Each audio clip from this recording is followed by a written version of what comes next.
talking about when you talk about these premium transit corridors and how they've been identified and wrap around these centers.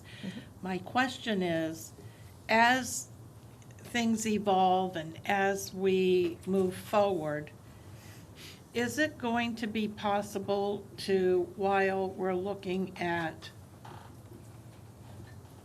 to put real transit on these roads or corridors?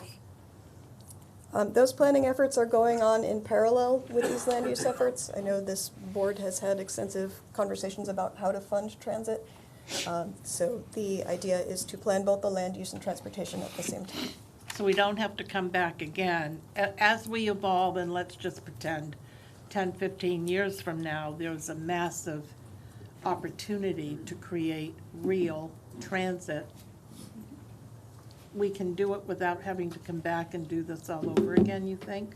We are laying the framework to be able to do that. Undoubtedly, we'll want to come back and tweak certain things about the plan, but this is a framework that's intended to last until at least 2045. Excellent. Thank you. So among other benefits, this approach would make us more competitive when applying for federal transit funding, because increasingly the Federal Transit Administration wants to see that there are transit supportive densities already in place before they authorize funding. Now, just a reminder that when we talk about transit-oriented development, we're referring to both the density that's allowed and the type of urban design that's required. These places need to be walkable and bikeable, provide parks and public space, and be actively encouraging of transit use. And they need to fit the scale of their surroundings. So there is a lot of detailed local planning work that goes into creating one of these places. Now, I'm going to show you current and proposed standards that we're asking you to consider. And I'll show you a lot of examples of developments at these densities that already exist around Pinellas County. So, starting with activity centers, currently there are 3 activity center subcategories that local governments can use today. They include neighborhood center at 15 units an acre, which is really only about a townhome level of development and not particularly transit supportive. There's also community center at 50 units an acre and major center at 75. Now, community center and major center are higher density than most places in the county. Most of Pinellas County is still fairly suburban. But for the type of development that's needed to support a truly robust transit system, like bus rapid transit, these are still on the low end. What we're proposing is to increase these standards to bring them up to the level of what would have been allowed if the Green Light Plan had passed, and to use the activity center category to lay the land use groundwork for future transit hubs. Okay, so I have, Madam Chair. Mm-hmm. Is it possible with these 4 examples that you have here, like for example, that Station Square Clearwater, where is that envisioned? Is that in downtown Clearwater? That is in downtown Clearwater. There are examples of individual buildings at those densities. They don't necessarily match up with the subcategory that they're illustrating, just because we're talking about future activity centers that don't exist yet. Right, but in my head, I'm trying to figure out where that might eventually one day be. Am I looking at this wrong? Station Square exists right now. Where is it? That's what I'm asking. Oh, it's on Cleveland Right Street. here over on Cleveland. Well, that's what I thought. I just wanted to make sure I was looking at this properly. And then the Skyview one, where is that? That is down on, I believe it's on Osceola, a few blocks from here. Okay, and how about this one in St. Petersburg?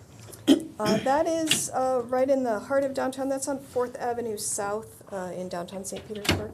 It's not currently there, correct? It is. Yeah, it is. It is?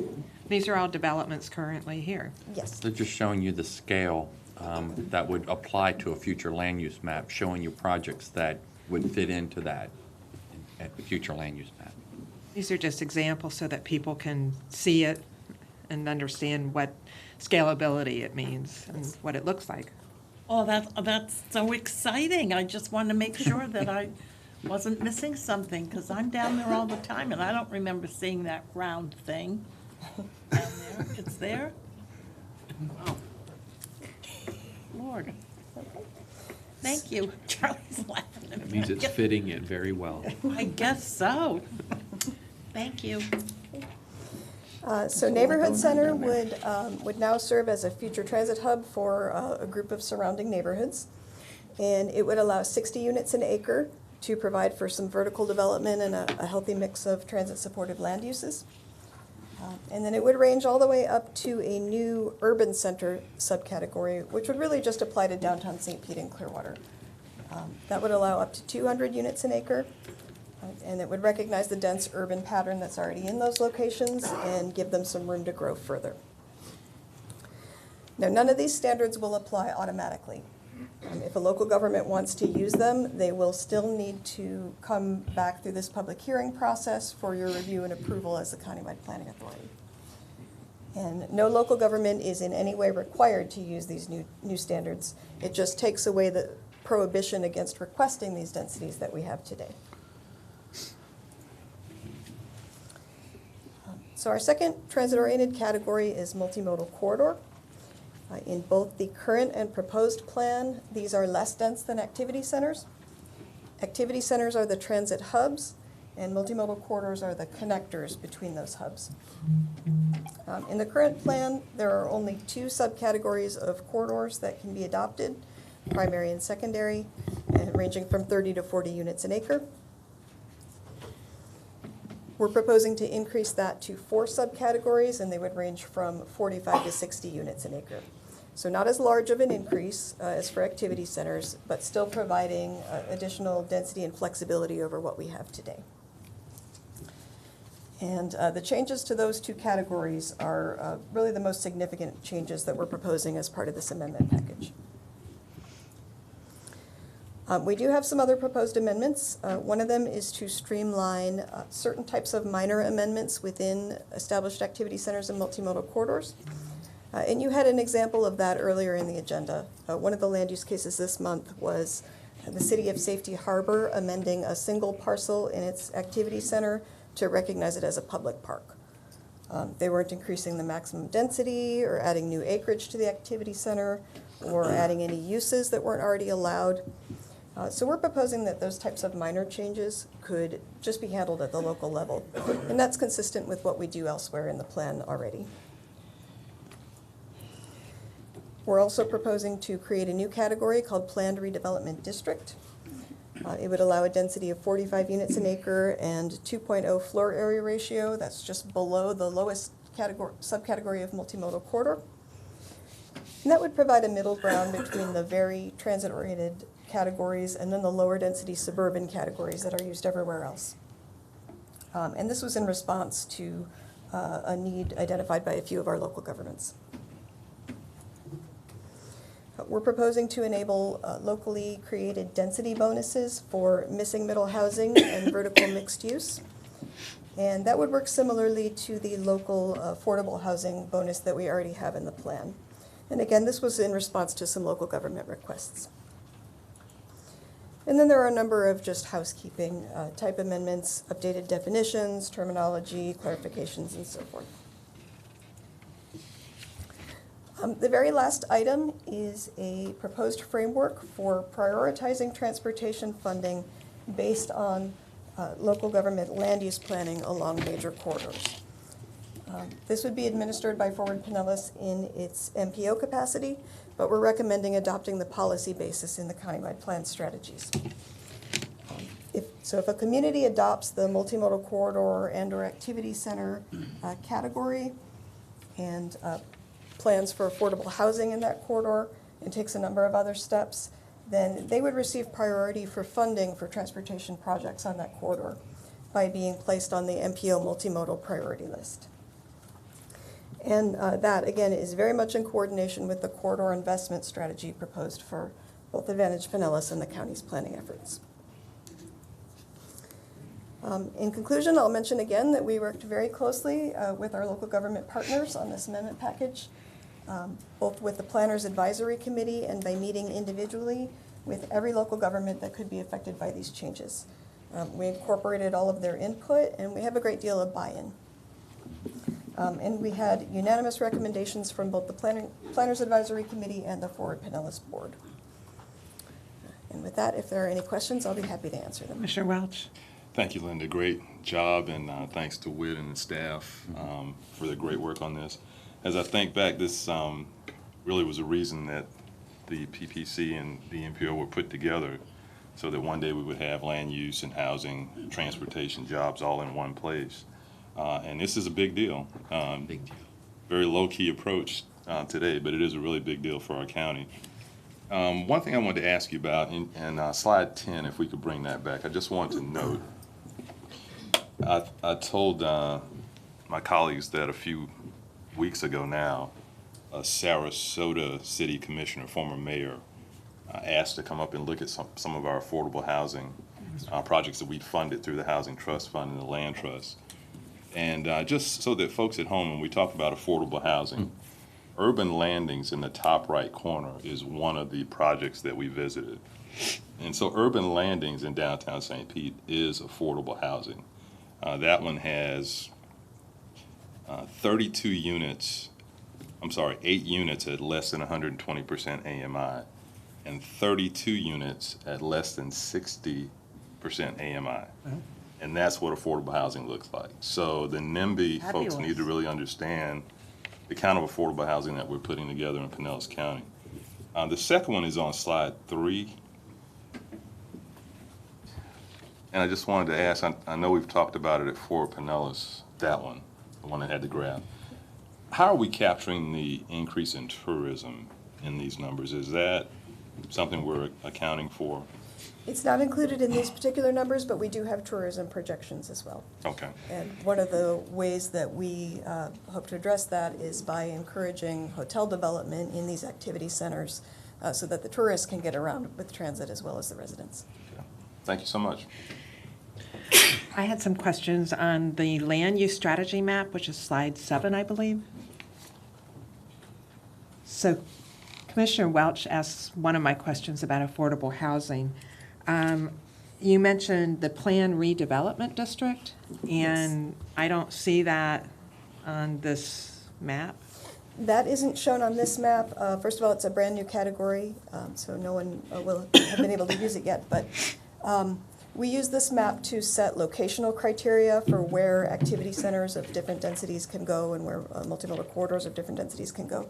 The planned redevelopment district is more flexible. It doesn't have those strict locational requirements, so it's not shown on this map. So that'll come up as people requested, or, okay. We're encouraging local governments to consider using it as transitional areas in between the activity center category and surrounding neighborhoods. So you'll continue to see these dots on this map, but that may include a combination of activity center and planned redevelopment district in the future. Okay. Commissioner Eggers and then Commissioner Long. Yeah, thank you. This is, as Commissioner Welch said, this is really a big deal, a big step. A lot of work's been Seriously. gone into this, and just really proud of the MPO, Whit, your staff, and all the work that you've done, along with the previous county commissioners that have had the vision to get us to where we are. This is really good. I think a lot of work is kind of talking about, protecting our 25 governments, right, including the county unincorporated area and their land use, providing more densities if they want, allowing each community to develop its own vision, and knowing that there's an element of increased density that works into the overall countywide plan. So just a side comment, everything I see is great. There's just some areas of the county that have lower densities, and they too need to be protected. And the 25th government is the unincorporated Pinellas County. And specifically talking about the North County, north of Keystone. And I think that we need to make sure that our countywide plan protects those local overlays that are in place. And so I'm not sure how we do that. I've talked to the county attorney, I've talked to Whit about it, and I just want to make sure that we're also protecting those lower density areas that have been created with a lot of hard work by the residents in those communities and by commissions. And then if they get incorporated into a city, they just disappear. And I think that's somehow we need to be able to watch that. So I'm going to keep trumpeting that until somebody tells me that we can't do that. So just on that end too, I think we have to be careful in this most densely populated county in Florida. So thank you for all the hard work, though. This is great stuff. Thank you. Commissioner Long? Yes, and I just wanted to compliment Commissioner Eggers as chair of the Forward Pinellas this year for leading us through to the place where we are today, as well as the hard work of the staff, because it kind of makes those 4.5-hour meetings worthwhile, Commissioner. 3.5, please. So, but Madam Chair, if you would allow, I learned yesterday, I think it was yesterday, when I had my debriefing with Whit, about a problem that I think we need to address that is timely now that we're seeing this. Whit, would you mind coming up and explaining to the rest of my colleagues here the issue that we have with the dollars that are coming into our county that we are unable to use, and it requires a amendment or a tweak to the statutes in the legislature in order for us to be able to use it. Do you know what I'm talking? Sure. So we have, with transportation funding, a lot of buckets where dollars are dedicated to those buckets. And A lot of buckets. And the flexibility is there for some of the funds that we control, our federal pass-through funds for an MPO, for instance. But in the state of Florida, we've created a framework where we have strategic intermodal system, and funds can only go to those designated roadways. We have other arterials, which are other state highways, and the funds that go to the other arterials program are all limited to capacity, adding capacity, so widening a road from 4 to 6 lanes or widening out an intersection. And there's just very little places for us to do that anymore on our state roads in Pinellas County without disruption of adjacent residential areas or making a place less walkable where we want it to be more walkable. So what we are seeing from our revenue projections is that we have more strategic intermodal systems and other arterials dollars targeted or allocated to Pinellas County, but not the transportation projects to support those. And that's okay. I mean, we've been a developed county for a long time, and we've been saying that we need to invest in multimodal transportation for a long time. The way the state's policy is, though, for those other arterials to be flexed to, say, 126th Avenue or to a parallel local street, which would benefit an Ulmerton Road or another state highway, the state will only pay for half of those projects. So we would be on the hook for coming up with half of those dollars. Otherwise, those dollars go to other parts of the state of Florida that are building more roadway lanes and adding big interchanges and things like that. We've only got a few of those left to do. The other issue is that on transit funding, the state does pay for capital. They pay for very limited operations, maybe for 3 years, and then the operations funding goes away. And so if you do not have a dedicated or available funding source to take on the match for capital that's required or the commitment to operate and maintain the transit, you don't get those dollars either. So you'll see tomorrow at our board meeting, when we present the cost-feasible long-range plan, that we have a real imbalance. The public wants us to spend more money on transit and bicycle, pedestrian, and safety projects. But the way the formulas work, we're not able to get to the percentages that the public would like us to. So we're still disproportionately spending more dollars on highway capacity and road projects until we can find a way to have some local revenues that we can commit to that. So, Madam Chair, if I may follow up, that leads me to, I don't see Brian here are you, is he over there? No, I don't see him here this morning. No, where to find him? I would like to ask, with all of your consensus, if we could add this into our legislative package, even though we've already had our joint meeting with the delegation. I know that several of us will still be meeting with our legislators, and I think it's important for the future of our county, that they start paying attention to the limitations they have placed on us to move forward and keep up with progress and technology for the future. And I know we'll be addressing this in our legislative committee for Forward Pinellas, but it wouldn't hurt for us to have it in our package as well. We could add this to our support items. Yeah, please, as a big priority, because as we move forward with our discussion on our own county transportation issues, this impacts everything that we Yes. try to do, right, Whit? And Brian does attend those meetings of our legislative committee, so Good. he and I work closely together. Yeah, Madam Chair? Yeah, ultimately, it's all about congestion management. So if we're not able to widen roads, there's other ways to, as you've just pointed Correct. out, some of those very clear ways, adding parallel road improvements. I think the technology improvements that we're bringing will further and further add to the capacity in theory. We'll Right. see how it works out in our drivers out there, but that we can get, you know. But anyway, that's another world. It takes a lot A of- world that I'm not going to get comfortable with. But in theory, that technology really does add Sure. to capacity. So I think there's a lot of flexibility that we need to get That's these right. funds directed. That's right, and some of those are federal and some of those are state, Yeah. and the federal government is beginning the process of a new surface transportation authorization. It's due in a year, and they're beginning the markups for that piece of legislation, and so far the signs are positive on that flexibility front. And whatever happens at the federal government level trickles down to the state, and the state responds accordingly. So I think it's good to be prepared and think about flexibility on the strategic intermodal system, flexibility in the other arterials program, so that we have the ability to operate as an urban county, maybe differently than a rural county might. Agreed. Thank you. Thank you very much. And I believe this, the strategic intermodal system and the TRIP program is on the Forward Pinellas legislative priorities already. Right, the That we'll be Transportation talking about Regional tomorrow. Incentive Program, TRIP, used to be funded at about $200 million a year. It's down to about $11 million a year statewide. So that's a 50-50 match, but that's a great regional way to recognize the needs of a given region, and then you have skin in the game. So yes, we are advocating for the state to step up on that program. Since we have the land use strategy map in front of us, would you be so kind to show us what the CIS corridors are at this point?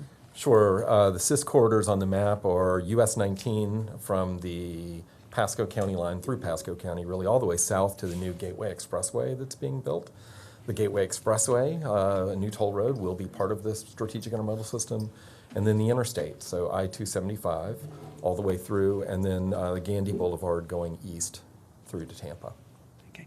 So to that end, to my fellow county commissioners, there is opportunity to use, I'm not against looking at this, but there is an opportunity to use CIS funds on our current corridors, especially, finishing up US 19 and making sure that we keep that as a strong priority. I met with FDOT recently, and they mentioned that we should continue to emphasize the importance of that. We are also looking at some new expansion on I-275 going into St. Pete. And again, the Gateway Connector and the Roosevelt Connector are very important and critical areas that will link this county and eventually allow no traffic light from downtown St. Pete all the way up to Countryside Mall. How exciting would that be? That is really exciting, so. And all the way to I-4 too.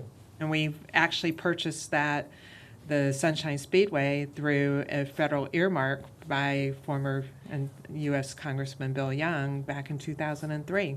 So it's a long time coming. Long time.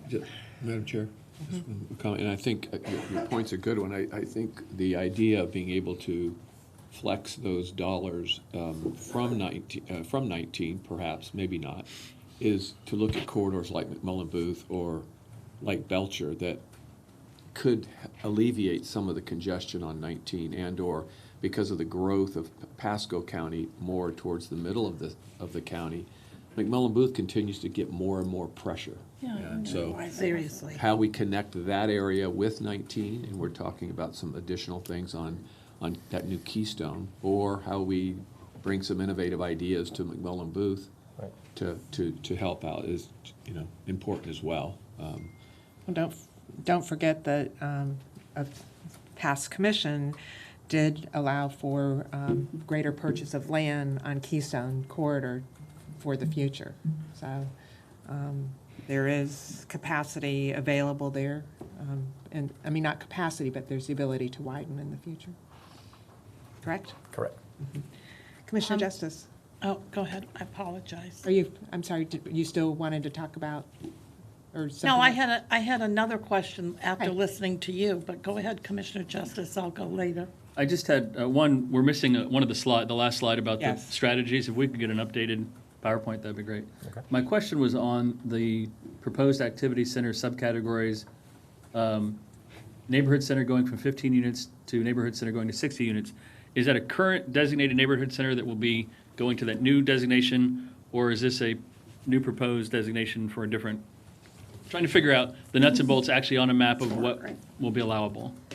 We actually don't have any neighborhood centers currently adopted anywhere in the county, but these are new standards that will apply to future centers that are established or existing centers that apply to increase their densities. Nothing will happen automatically. Okay. So the current activity center subcategories, we don't have any actually designated. Not for neighborhood center. We do have a few major and community centers. Most of the existing downtowns and town centers around the county are designated as special center, indicating that they're grandfathered at whatever densities they had previously adopted. We are going to reclassify those to the new set of subcategories, but the densities, the approved densities won't change unless those local governments come back and come through this public hearing process. Okay. Then we just need to be clear on the maps of what's current, actual, proposed, so that we, because I don't remember all of them from map to map. I agree, because I was looking at the current countywide plan and then the changes, and it might be good when we go to the final public hearing to really be able to drill down and show exactly where those changes are, so that we understand exactly where the density is going to change. So if you wouldn't mind doing that, I know that's what you're looking for. That'd be great. Commissioner Long? I just wanted to say I couldn't agree with you more about 19, because even with everything that we've done, if I leave my house and go to 19 in the afternoon, it is bumper to bumper to bumper. It is. Even after all that we've done. I mean, it is just a log jam. And it's not any better on McMullen Booth, so. Well, you hit Curlew Road and you come to a dead halt on US 19. Anyone else? Okay, we'll look forward to the next public hearing, and today we do not need to take a vote on this since it's the first of two public hearings. That being said, is there anyone from the public who wishes to speak on this agenda item? Okay, excellent. All right, we'll move on to agenda item 11. Agenda item 11 is a petition from Joseph McDonald and Alexandria McDonald to vacate the north one-half of a 60-foot right-of-way. Staff recommendations to deny the petition to vacate based upon staff objections. So we have the owners of this property who are actually, of course, for the vacation. So given that, before we have them speak, I'd like to have a staff presentation. Andrew? Do I need time for staff presentation? Good morning. morning. Andrew Pupke, Administrative Services. As the administrator pointed out, the petitioners are seeking to vacate a portion of this unopened and platted right-of-way. It's at approximately 154th Avenue and 58th Street in the High Point area.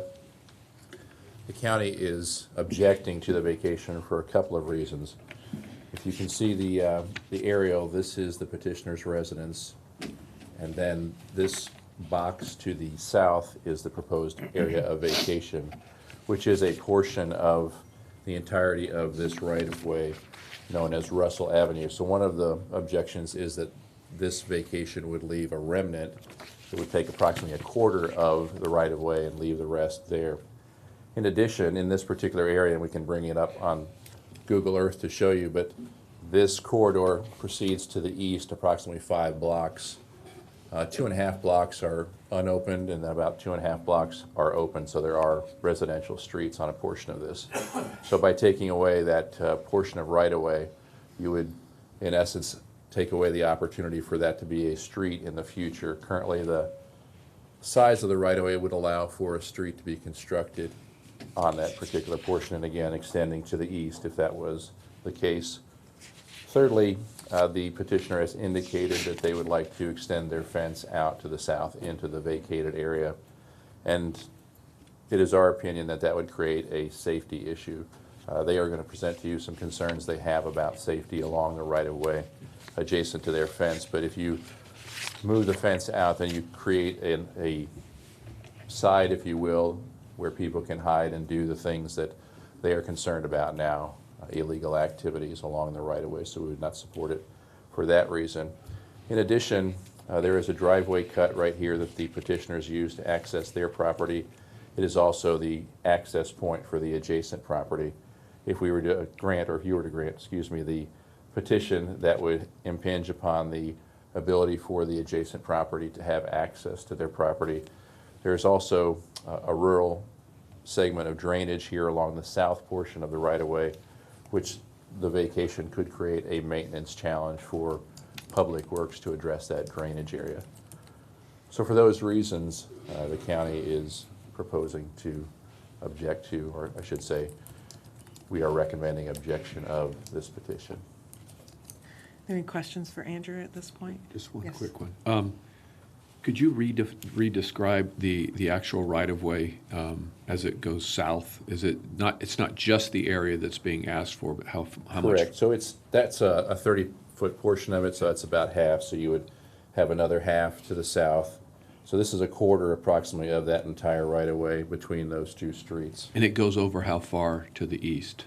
It goes over 5 more blocks to the east. So in theory, we could build a road all the way through, or a pathway, or Correct. anything to connect community a little bit better. And there is road on a portion of it. It goes from Russell Avenue to Russell Street, so there are some residential streets on a portion of it. So if you take 5 blocks, you've got about 2.5 that are opened and improved, and about 2.5 that are unopened and not currently improved.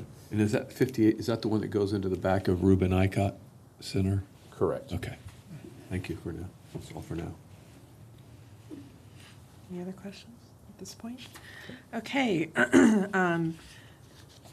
Both Alexandra and Joseph would like to speak. You have 3 minutes each, because you'd have to have 5 or more people in order to gain the 10 minutes. So together, we'll give you 6 minutes. Morning. Morning, welcome. I'm Joseph. You're right. I'm owner and operator of Flawless Arborist. I'm a proud business owner in Pinellas County. We've been And I currently apologize, residing- since you're the applicant, you have 20 minutes. Okay. Proud business owner of Pinellas County. We've been currently residing in this residence for about roughly 2.5 years. We have watched excessive amounts of foot traffic come through, anywhere from drug dealing. We have called Pinellas County. Nothing is being done about it. We've had people doped out underneath trees, beer cans in excess, garbage, trash, sewage. There's dog droppings. That maintenance ditch, or the sewer drain ditch that's running throughout the development, it has been unmaintained. I'm out there every other weekend cleaning it, cutting it, mowing it. I care about Pinellas County Waters. I think we're doing great. I think it's a very clean county, but I think South High Point is very neglected. I hope it changes, especially with the new junction coming from the Bayside going to 275 and Omerton. I think it's going to enhance and beautify Pinellas, and I'm hoping that they're going to be bringing in better development, because it's going to allow for better, I guess, real estate practices, I guess you can say. But mainly the thing that's being addressed, and how it's going to interfere with putting a new road there. We had 5 board members come.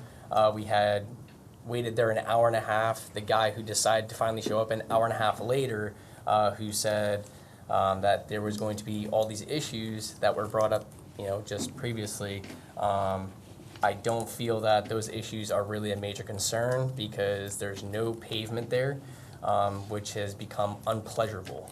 It's throwing an excessive amount of dust up on my patio. I'm literally out there pressure washing my house every 2 weeks, like literally, like you cannot keep it clean.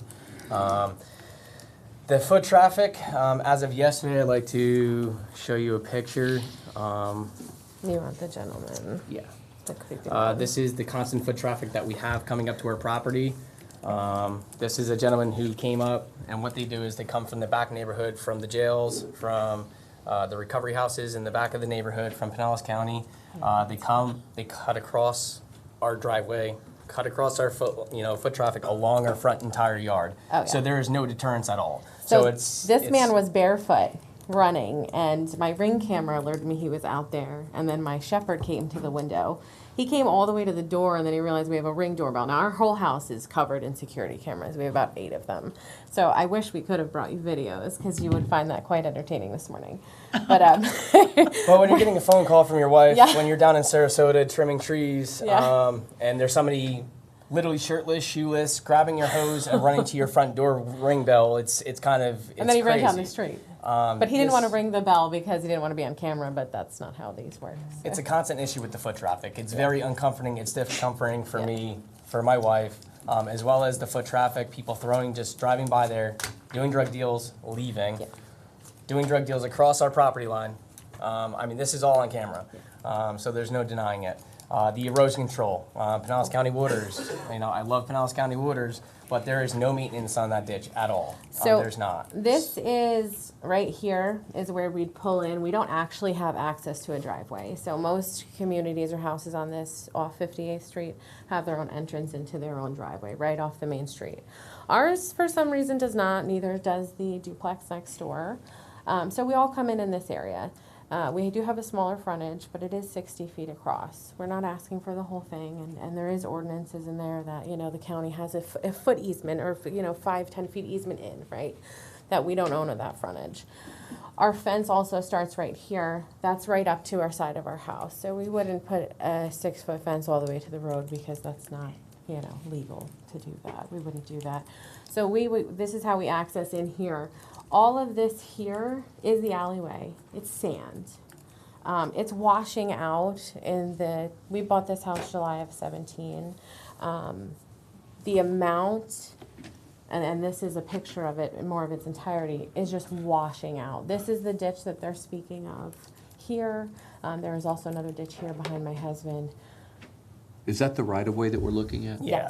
Yes. So there is essentially no erosion control whatsoever. It's all washing out. It's washing out all the roots, which is causing structural integrity problems for the tree. Yes, our oak tree that we love so much and we want to protect. It's big, it's beautiful. So- This is our oak tree, and all the roots are starting to expose.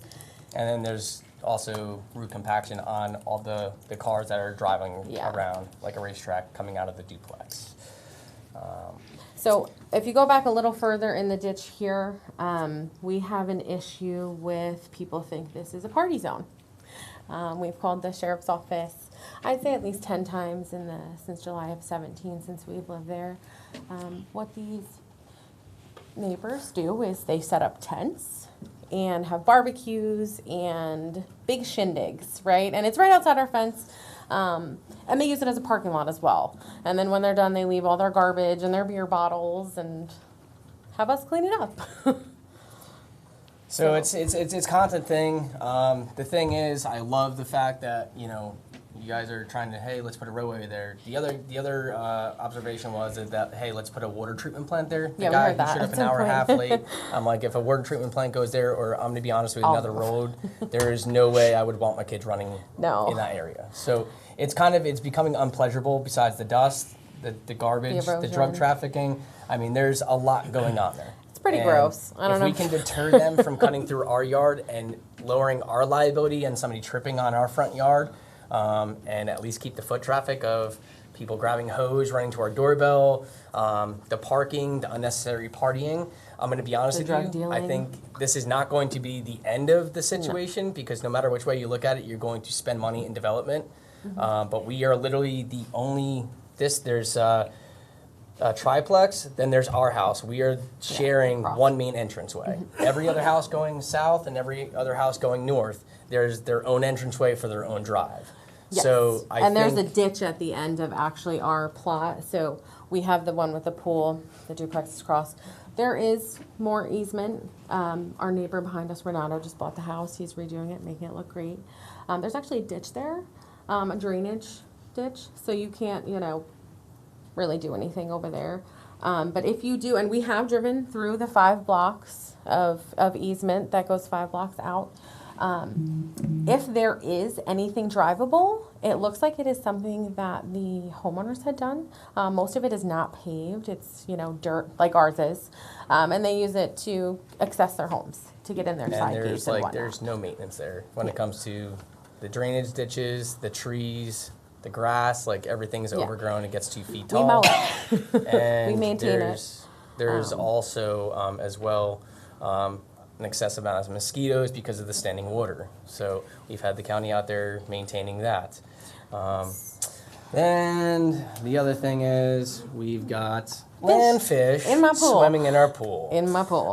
From that maintained drainage ditch, there is landfish that are actually bad for our Pinellas County waters, flowing down the stream. And once they get to our property line, They look like there's catfish. there's no erosion control and there's no maintenance on that ditch to the point where they float up and they go and they swim 30 feet this way. There's nothing to deter them, so they're swimming in our swimming pool. Yeah.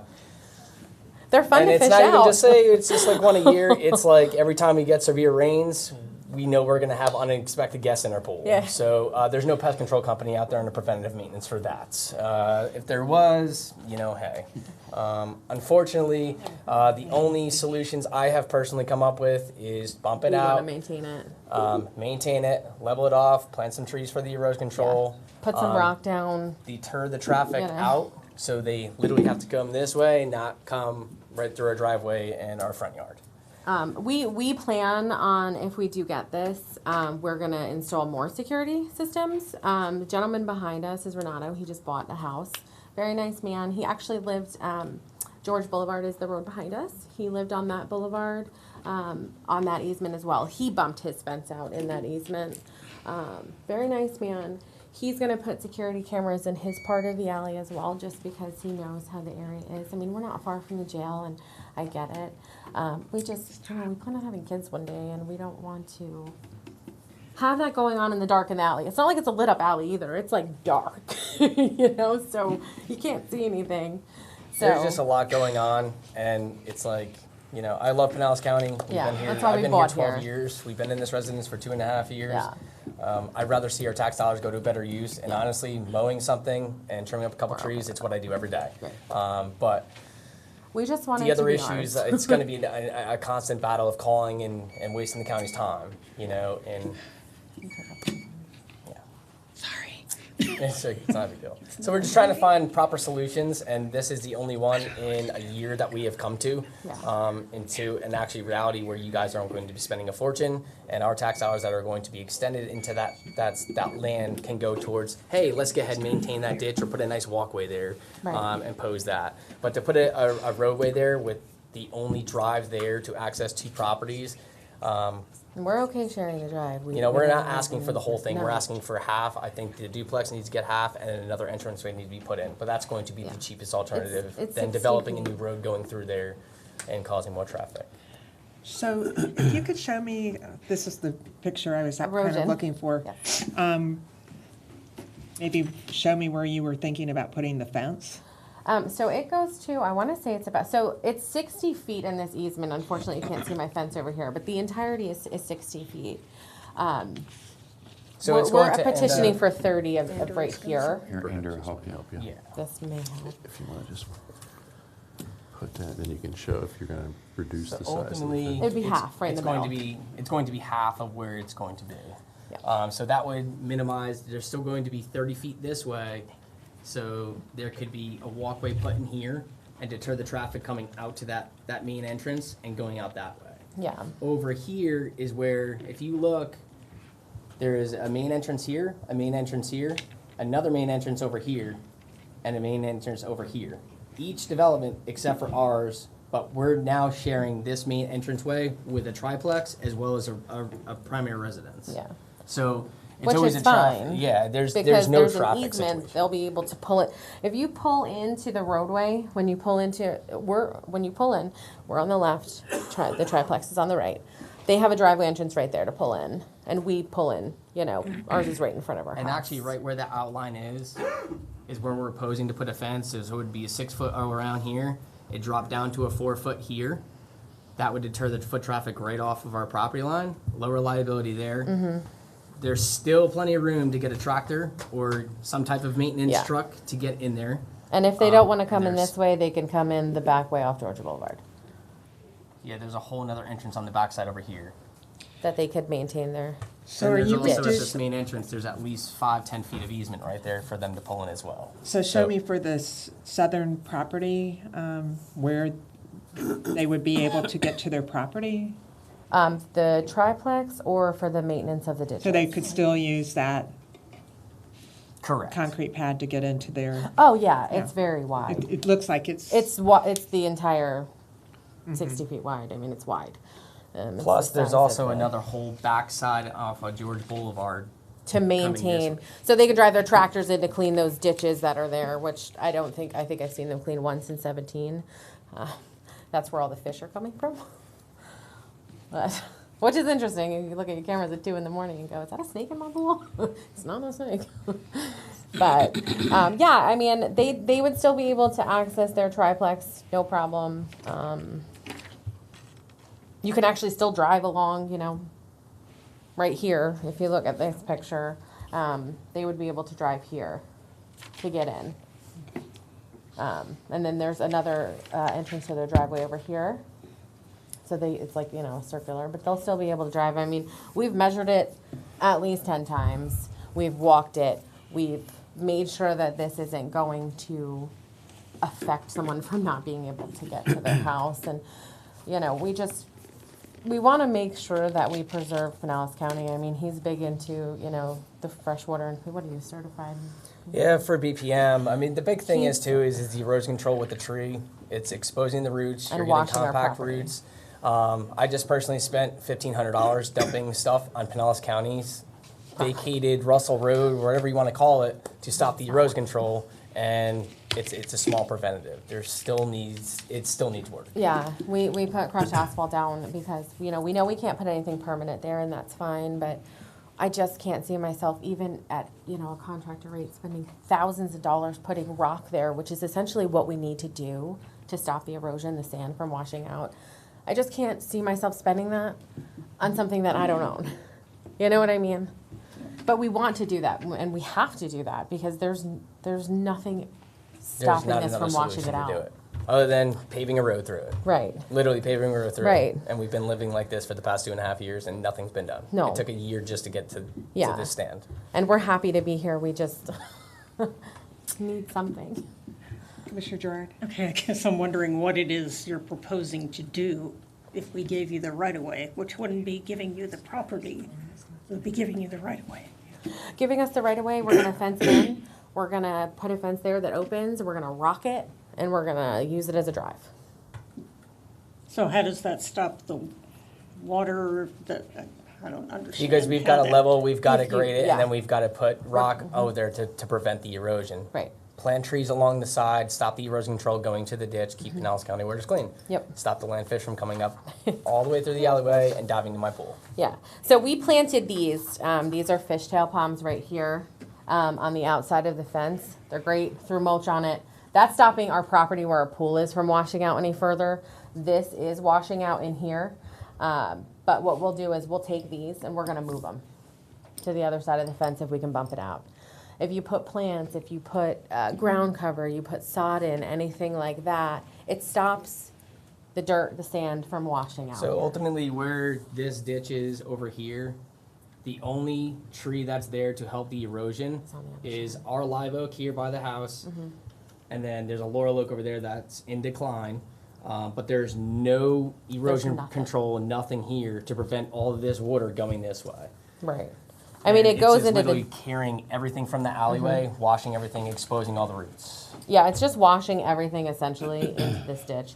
Like you can see here along the way, it's all washing out. This, if you want to go over here, it's dropped down, I don't know, I'd say like a half a foot or so. And it'd It's be like, just from our washing. property to that point, it's about 2 feet. Yeah, it literally is like this. Commissioner Eggers? Yeah, well, it seems like there's two different issues going on here. And I'm listening. One is how Pinellas County is or is not taking care of areas that we should be taking care of. That's, so whether it's a security issue, whether, you know, we should be putting bollards at the end of the roads to not allow cars to drive through, whether it's to put some kind of, you know, additional, you know, whatever, sheriff's patrols, or whatever it is that makes our commitment, including the drainage issue, including all of that. So if all of that is being done to the standards that we have, then I have not been out there, so I'm not, you know, staff, don't get all upset with me here, but if that's the standard, it seems like we need to raise the standard in some of our unincorporated areas. I mean, that just doesn't, what you're saying does not sound acceptable. It doesn't sound like that's something that we would allow to continue. And here comes Andrew. Come on, Andrew, and speak to this so that. With all due respect to the petitioner's opinions about the area, this particular area that's being washed out is being affected by the traffic that's going over it. You've got the duplex to the south. You've got the petitioners having vehicles or pieces of equipment there that are going to run over the grass.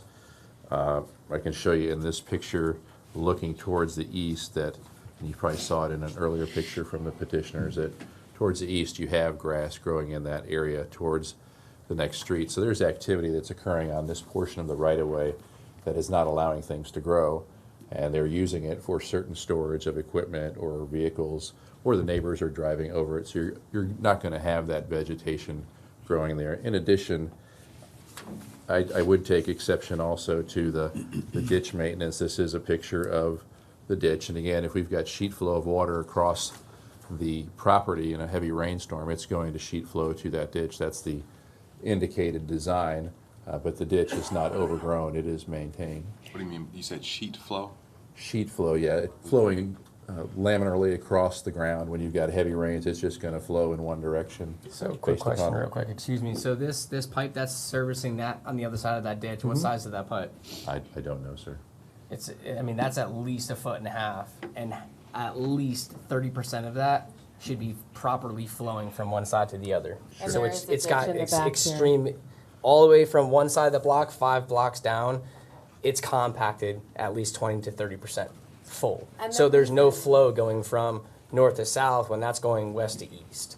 So it's like, that's irrelevant. So the point being is I don't think that we have an overall maintenance issue. And in fact, in regards to the concerns related to the people that are traversing this area that may be doing things that they're not supposed to, one of the things we can do is something called uplimbing. We can trim some of the trees that are on the right-of-way to reduce some of the concealed areas. But again, one of our concerns is that by creating this pooch out of the fence that they're proposing by the vacation, you create an area behind that fence that then becomes an area for people to hide or to do things.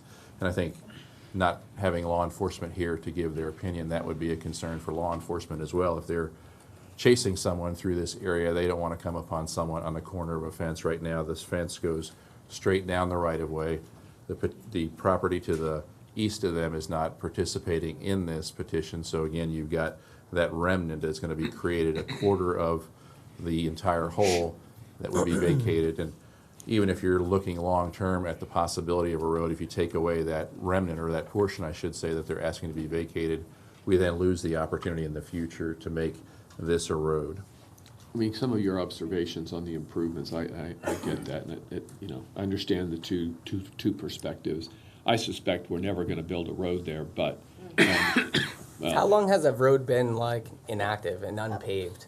well, It's my never question even is, been developed, correct? Can we close off with bollards the area so that, I'm not talking about how they access their house or somebody on the other side accesses their house, but can we bollard off that so that we don't have a lot of cars that are going in there and doing the activities that they're talking about, or? Yeah, I don't think it's particularly cars, because at the other end, if you will, the east end of that portion is another street, which the petitioners referenced. However, it's not navigable by a car. There's a swale along the curb. So I don't believe, and they can correct me if I'm incorrect, that they're concerned about cars going through this area. It's really foot traffic. There is a worn path through this area, so there's undoubtedly, when we were out there, people that traverse this right-of-way between these different areas of the neighborhood. And certainly I understand their concerns for things that are happening out there, but I believe that there are things that we can do with the vegetation, one, and perhaps in conjunction with law enforcement to address some of the things that are going on. But we really aren't encouraging that activity, I would hope, that, so that we could do things, I think, a lot more aggressively to discourage that. We have a trail program in this county second to none, where you could build these connecting pathways and do it right, and make it attractive, bollard off the area so that trucks or cars don't get into that area, and make it more of a family kind of gathering rather than just anybody who wants to party kind of gathering. If I may. I have a question. Okay, Commissioner, and then Raheem, I'd like you to come up and. This picture right here. We're looking from 58th Street. Towards the Yeah. east. Yes. Correct. North George Boulevard. So this is, on the right is the triplex. Correct. On the left is where grass is not growing and there's vehicle activity there that's helping with the erosion. Okay. And that goes all the way through to George Street then? Yeah, this is a Boulevard. rural section of drainage, correct?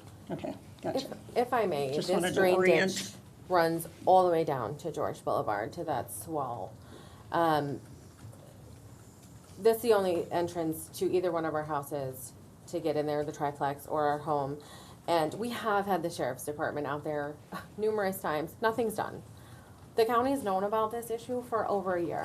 You know what they told us? You can buy plants and plant them yourself. You can spend the money and put the rocks in. You On can do Pinellas that. County property. And I'm like, why So would I do I'm willing to that? beautify it, but the thing is, it's not going to deal with I'd rather the pay more issues at tax hand. dollars on this property and know that it's maintained and it's going to be okay. You know, I just felt like that was really rude, but when they said that to me, I was like, okay, would you pay for something that you don't own? You just wanna, you Well, you're know. not gonna own it anyway. That's, Well, the issue for me is you're not gonna build own on it We just were told because we you have cannot the build right on of it, but way. at least we can deter the traffic, we can And stop fence the it in. landfish from going in our property, and we can maintain that aspect of it. Yeah. And our tax dollars can go towards a better use that they're Right. not even going towards anyway. Right. And no offense, I'm just saying, Yeah. this particular area is getting neglected, and nothing's been done. And we I mean, waited a yeah. year to get to this point to even establish, and we spent, what, $1,000 to $1,200 to Yeah. be standing here to present this to you on Pinellas County property that's not being taken care of. And it's frustrating because we're waiting 12 months, but the issues aren't getting handled. They're just not. You know, if you had landfish swimming in your pool, and I really mean, gross. that's bacteria. It's making it unwelcoming. We called Fish and Wildlife and they told us to kill them. Kill them with a shovel. Throw them in your I garbage said, can. what do you want me to do with them? Like, There's like it's- a lot. The whole thing is just, and even if we put a fence there and we do, you know, we're gonna grade it and bring it up to level, that sheet slide of rain will still go into the ditch. And anything beyond that fence is not my issue. We are friends with a lot of our neighbors there. We're trying to make High Point a better place to live in and not considered an undesirable place to live. Okay? I know what it was like 50 years ago. 2 doors down, Cassie bought her house and she said this was a dirt road that wasn't paved and it ended with my home. She goes, we're trying to make it better. They've done improvements on their home. We've done improvements on our home. The neighbor behind us is doing improvements on their home. We're trying to make it a better community that people actually want to live in and don't think, I don't want to live there because if I walk out my door, I might not walk back in. That's what we want. Thank you. Let me, if you don't mind, let's have Raheem. You know, it seems to me Excellent area. this should have been a solvable issue, and I hate that it's coming here to the dais to be solved. I'm not real happy about this. So, Raheem?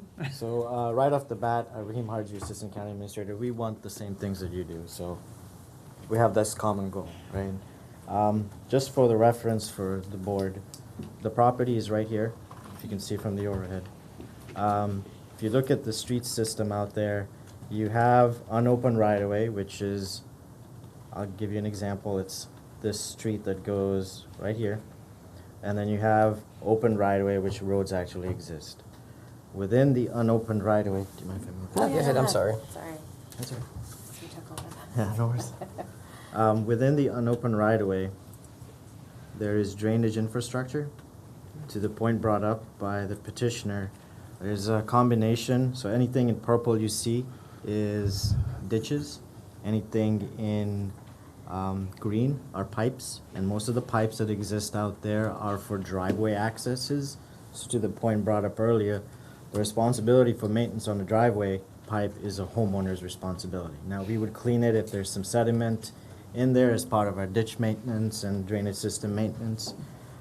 But some of the concerns they brought up about, you know, here, I'll zoom in. Raheem, I'm sorry, go back to that. Sure. Maintaining the pipes, say it's the homeowner's responsibility, Yeah. it's on our property? Yes, so you get a driveway, when you get a driveway permit, right? Right. You put a pipe underneath the driveway to let the water go through. That pipe is owned and maintained. The maintenance responsibility of that pipe is the homeowners, because they're putting it in for their purpose, for ingress and egress off of their property. We go clean the ditches, and as part of cleaning the ditches, we'll clean the pipe if there's sediment in it. We have a set level of service, and we have maintenance standards and all that. This is the ditch, though, that they were referring to. But since that's not But our where's the driveway or pipe that's their running driveway, through our- We don't have a Give me a driveway. second, let me Okay. go through. All right. I'll explain all of this. Oh. So some of the concerns that were brought up about the level of service on the ditch maintenance, you know, we have a mowing cycle, it's 14 cycles a year. Is it the best? No, but it is what we're funded to do. The drainage system out here, as you can see, it is a rural type of drainage system. Most of it is ditches. For us to do long-term improvements, which may be you put a road in here, maybe you upgrade the drainage system, we need right-of-way, or we need property. So if we start giving and parceling out pieces of property, we lose the ability to make these long-term improvements. That's the nexus of our recommendation not to grant the vacation. You look at the whole neighborhood, I'll go back. We have similar issues throughout, where over time, as we go through our capital projects and our maintenance program, we can fix some of these issues.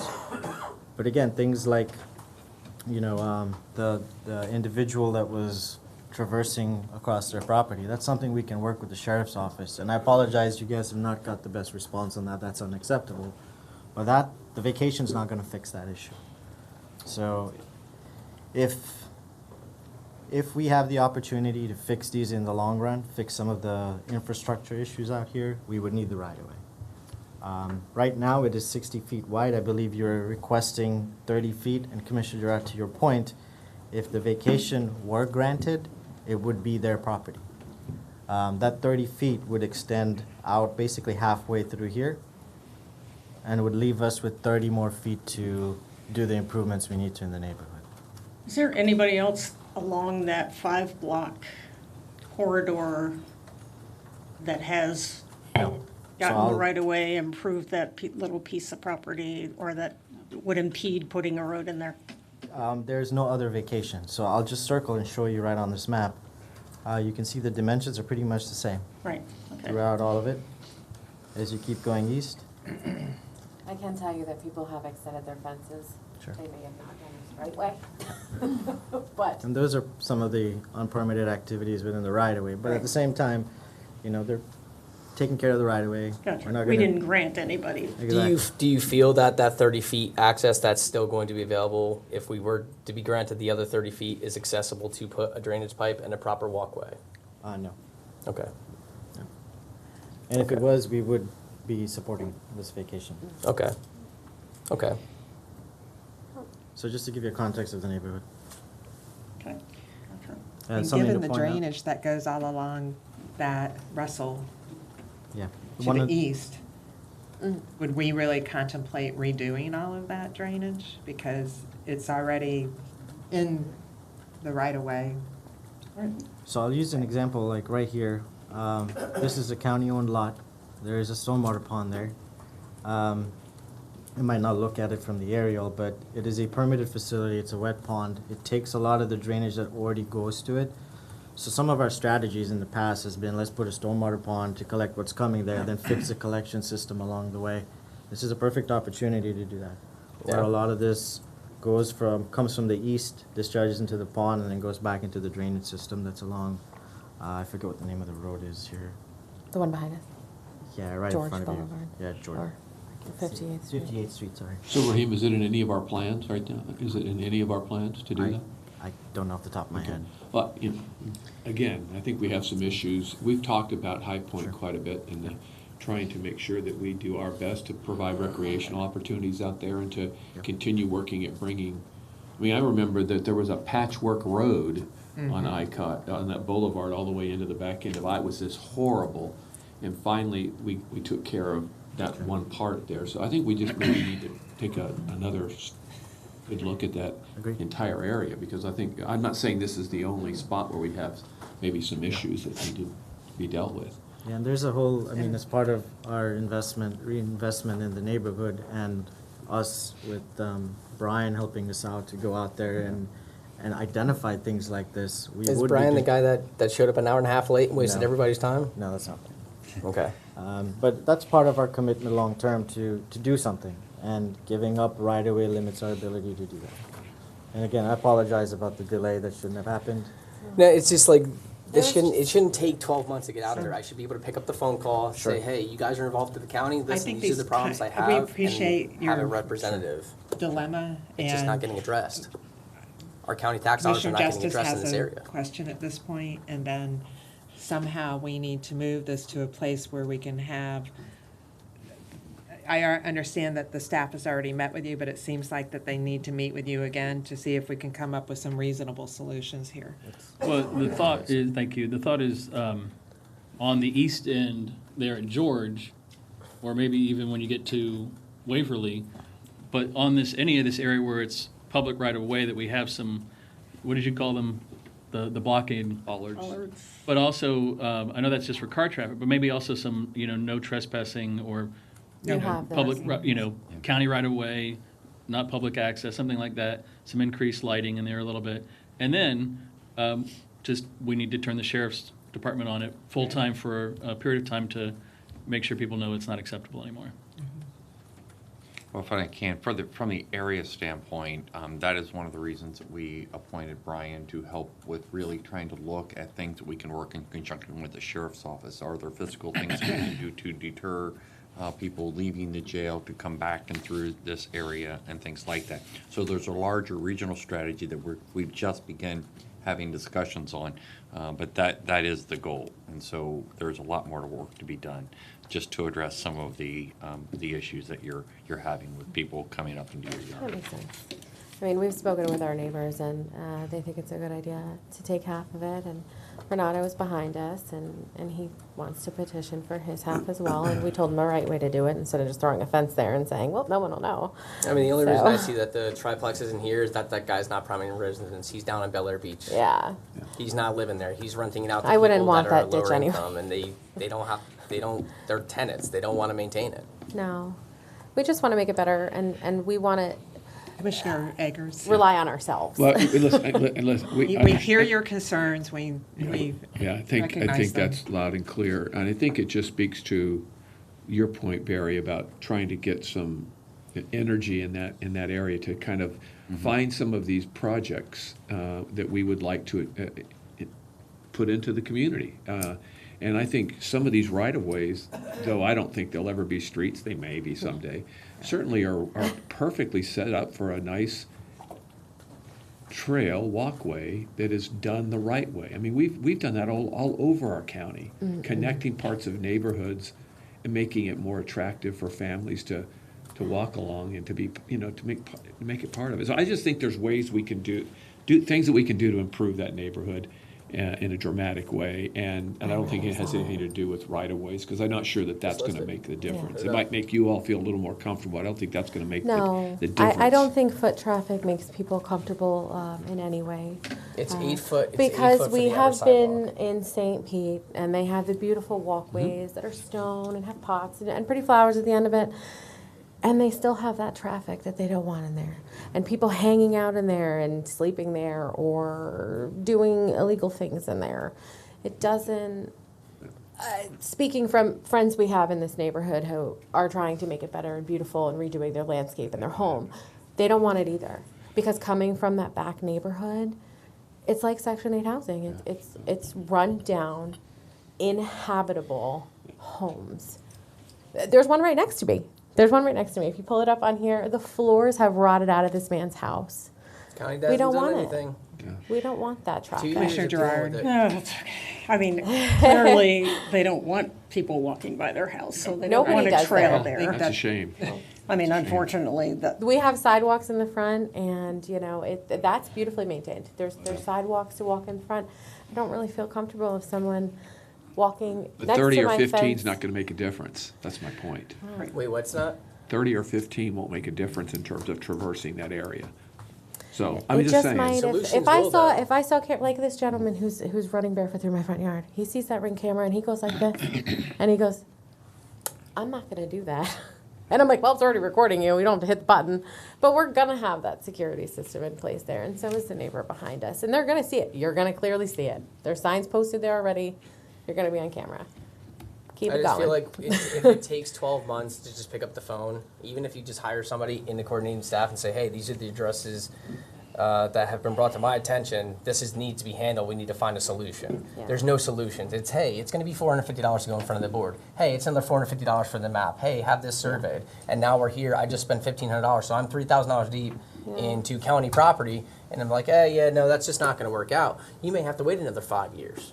Is that before or after, dealing with the aggravation and the nuisance that something's not getting properly maintained? These are where property tax dollars are going. I mean, and I we could use understand our there's own a whole driveway. county, but, that area is just not, it's just not being granted. I'm telling you, hey, we can get ahead and pay you more tax dollars and add that to our value. Yeah. And now you can take that and you can maintain that ditch. And 30 feet, 30 feet's 6 quite foot large. walkway, and 20 feet of maintaining one ditch underground, which is not going to avoid it, so you can put plants over that drainage ditch. I mean, it's a solution. You could put a walkway next to the ditch So, I mean, in that spare 30 feet. I'm not even a developer or an Again, architect, we and there's understand your solutions. frustration, and so my recommendation to the board is that we deny this without prejudice at this point and direct staff to go back and come up with a plan for this particular area, work with law enforcement, work with Brian, and Nothing see will if be there done. is a way to ameliorate the situation. Madam Chair, I would agree with your recommendation with one caveat. Can we ask the staff, Raheem, you're so good at working on solutions, to meet with these people and not, 12 months from now, but, No. and work out something that they both could come to an agreement on. That said, you have to be. Where's our driveway gonna go? Hold on, I'm speaking, you've been speaking, my turn.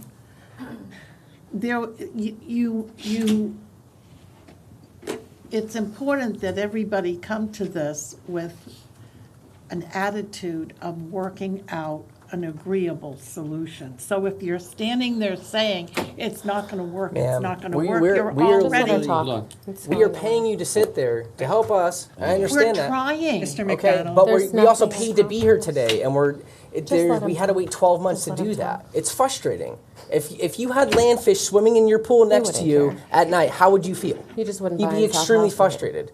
Making phone calls, calling the sheriff's department. It's annoying. It's a nuisance. Where do we get a resolution? Who do we go to get a resolution? We're standing in front of you asking and giving you a proposed resolution, and you're saying, oh, yeah, without prejudice. So that's fine. That's fine. I'm glad you're not swimming with landfish in your pool. I'm glad you're not upset. Madam Chair? But if you had drug deals going in your front yard and landfish in your pool and drainage and erosion control and issues and mosquitoes and it's unpleasurable in McDonald, your I think I backyard would while you're stop paying if I county were tax you. dollars, it's Mr. frustrating. McDonald? Just It's let him time Let's to sell the stop. house. Come on, we're done. Okay. County's not getting our tax dollars anymore. Um, Thank you. Anyway. Well, if you'd like to hear Commissioner what we have to Welch, say. and then He's tired of um, it. we're I just- don't blame him. we hear you and we can see your frustration. We're saying, let's. You guys were our last it's- resort. We're Nobody going to cared. direct the Would you listen, resources to please? see if we can get this fixed. That being said, I also think this is part of the greater neighborhood, and I would suggest bringing the other neighbors together to look at this entire right-of-way, to have an intelligent discussion about how Agree. this can be done.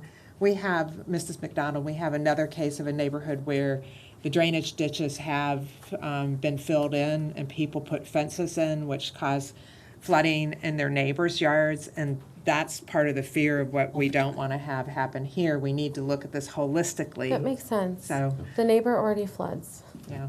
I can promise you that. Commissioner Welch? Thank you, Madam Chair. I concur with your recommendation. I think, as Commissioner Eggers said, I think there's some things we can do right away, particularly with the law enforcement aspect of it. And I guess I understand your passion, and you're not going to find a more open board when it comes to neighborhood issues. So I would want to thank Raheem and staff for trying to work with the homeowners. I mean, when you bought this 2 years ago, I don't know if you had the expectation that you would be given this land. No, we had the county come out and a me- gentleman explain to us. Okay, let me finish. I'm just making a statement. But I think we are open to the issues that you brought up. And I think we just can't do something here that we're not going to do in the rest of the county. Our staff has said that even if we grant this, they would want a 10-foot utility easement and drainage. So my question is, you mentioned this would be their land if we granted this. How does that work with us wanting to maintain a 10-foot utility easement and a drainage easement? We would still have an easement over it for utilities like sewer or water or any other type of So utilities. could they that would build be there. anything on it, a fence or can't build anything anything else? on it. So your recommendation is even if we grant it, you still wouldn't be able to do what you recommended with the property? So Joel, correct me if We I'm don't wrong, build but there are certain things they wouldn't be able to construct, like permanent structures that would get in the way of our ability to maintain the infrastructure that's within that easement. In terms of the erosion and Andrew, you showed the grass on the eastern portion, and is there anything we can do to deal with that situation? Yeah, let us, what I'd ask is if, Mrs. McDonald, I know you've been frustrated through this process, but maybe I could meet out there with you and your husband and let's look at this one more time. I apologize about the frustration, but I think there's something we can do to address those. Madam Chair. But there is things we can do to limit that. Yeah. And, you know, it's unacceptable that they have to wait 12 months to get that, but we'll do something about it. Unfortunately, we Madam were Chair. told to pay to put rock in ourselves. Commissioner Gerard? Raheem, I have a question. So the fact that there's a curb in front of their house, is that something that you could change and not have them driving over the right-of-way to get to their house? There's a couple of things we can do, but I we'd mean, have to so go they out could there have and start. like everybody else in the neighborhood, have a driveway all the way out to the street? We could, and one of the Because challenges it seems is- like that would help with the erosion quite Yeah. a bit. And we can look at stuff like that. You know, one of the challenges is their lot is a little smaller than the others, but there's things that we can do to be a little creative. But Right, I'd ask that we get that opportunity to do that. okay, just wondering. Anyone else? Okay, so why I'm recommending denial without prejudice means that it gives you, along with the staff, time to try to work this out. It doesn't mean that we are permanently turning your request down. We're trying to ask everyone to sit down at the table and come up with reasonable solutions. And then they will come back and let us know. So if we denied this altogether, you'd have to wait a year to come back to ask for this vacation again. Right. So we're trying to give everyone an opportunity to work together. So, Madam Chair, may I ask Raheem, Yes, ma'am. how long would it be before you could meet with Mr. and Mrs. I'll McDonald? do it as soon as possible. So not months, it'll be days. And I believe they've already met, Yeah. but Forgive me, but were again, you out on the property? that's why I'm this time? proposing that you've got so many neighbors along this entire, 5-street right-of-way. It just seems like we need to look at this Yeah. together. Yeah, I wanted to, I think that's the really important point. That, I mean, we can, again, spend time On one their property. issue. Right. Or we can take a bigger look Look. at the whole corridor there and see what we can do along the whole corridor. And I don't know how, when you look at a corridor like this up front, maybe we should have been saying up front, look, we probably can't give you anything on this. We just can't. From the beginning, this is probably a bigger picture item to kind of matching expectations with outcome. Because this is a tricky one.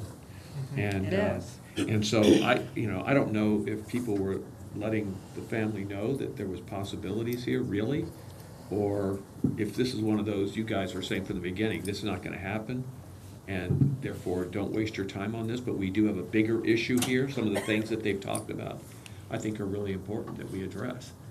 It's always somebody that has to step up and kind of fly the flag on this, and I'm sorry for what you all have been through. I am, again, if the expectations that you had 12 months ago that you thought you were there was a real possibility of this happening, I think that's what we gotta work on too, because. We just wanted a solution Yeah. to our problem, and a gentleman came out and said, "This is your best solution. This is all I've got."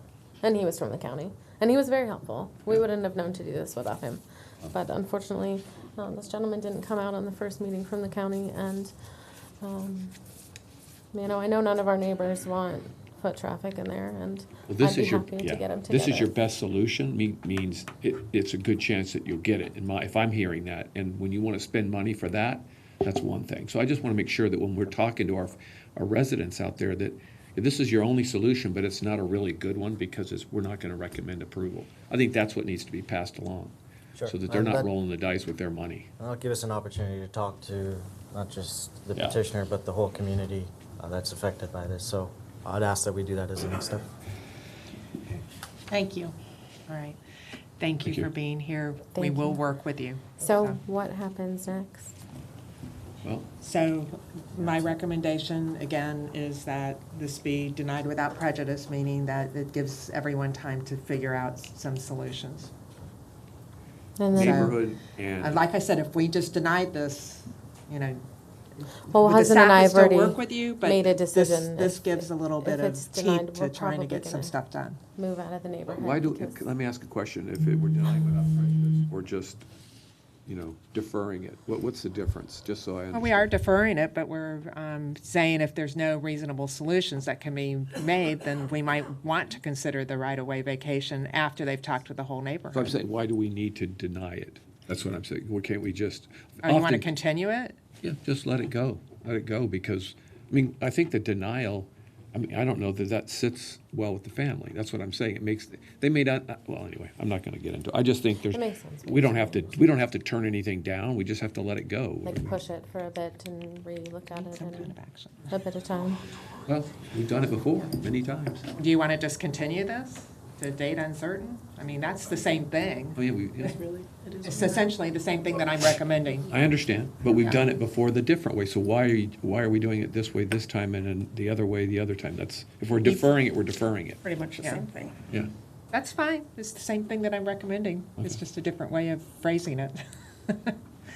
Okay.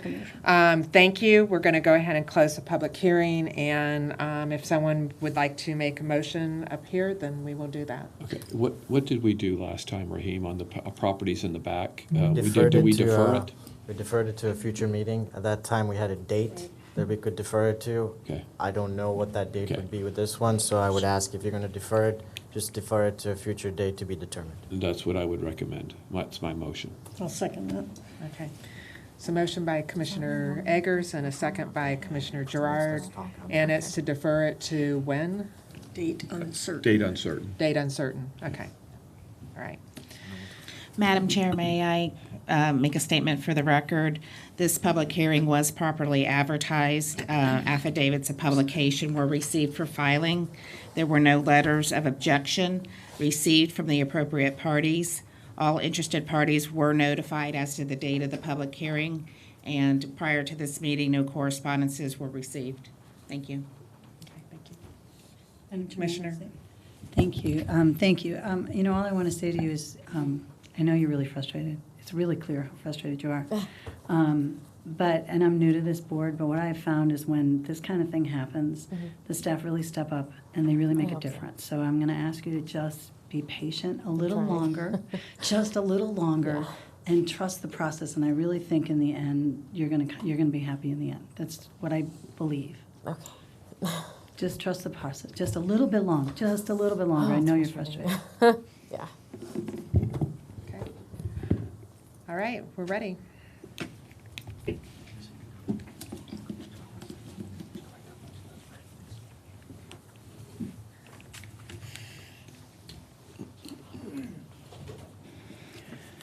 Okay, I didn't get my vote thing, but I'm a yes. Thank you. just to be clear, I just want to make sure you got that it is to defer, because you have approve, and I just want to make sure it's on the record properly. Okay, all right, thank you. We will move on to Agenda 12. Item number 12 is proposed resolution approving amendments to the downtown master plan for the Safety Harbor Downtown Community Redevelopment Area. The public hearing was properly advertised. The affidavit of publication has been received for filing. No correspondence has been received. The matter is properly before the board to be heard. Okay, I have no cards on this. The only thing I wanted to note, and I think I understand what happened, but in Safety Harbor, the Planning and Zoning, as the Downtown Redevelopment Board, basically said no to maximum height for buildings and structures, but then it looks like the City Commission, sitting as the Community Redevelopment Agency, basically went ahead and put on the maximum height for buildings and structures. So I just wanted to Just put that in the record. quick question. When did this item get on the agenda? Because it's not on the previously printed agenda. I know that's an old one, but I was just curious about the timing of it, because I didn't see it as a, You know? I believe the difference is it was moved up, and we moved it up into public hearings from, on the previous agenda, it was printed farther down the agenda, and we moved it up to the public hearings. Is that? okay. All right, again, I have no cards for anyone to speak on this agenda item. Does anyone from the public wish to speak? Okay, we'll close the public hearing. Move approval, Madam Chair. Second. Motion by Commissioner Long and second by Commissioner Gerard.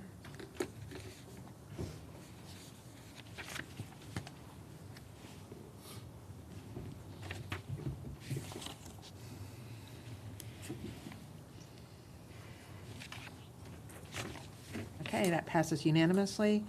Moving on to agenda item 13. Agenda item 13 is a proposed resolution to extend the existence of the In-Town West Community Redevelopment Agency through April 7th, 2032.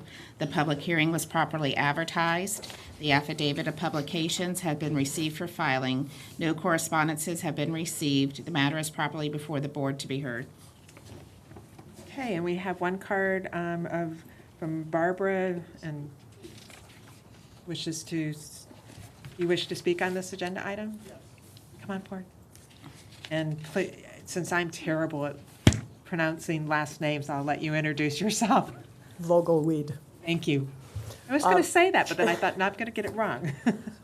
Thank you, Commissioners and Madam Chair. My name is Barbara Vogelweed, and I'm the Executive Director of the Edge Business District Association, which represents the Edge business community and also the residents of the Edge District. We did submit a letter of correspondence that I believe I've sent to the city to provide copies to you all, so hopefully that's forthcoming. If not, I'll just review some of the items that I had in our letter of support.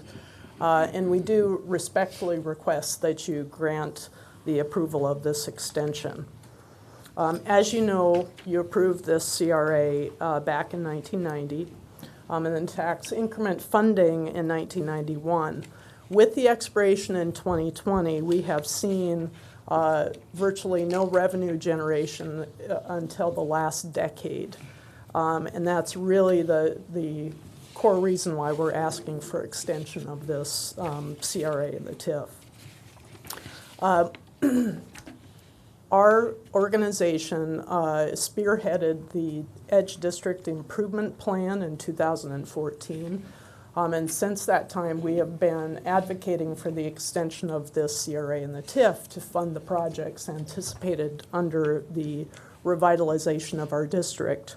We had several projects identified and priorities identified in that plan.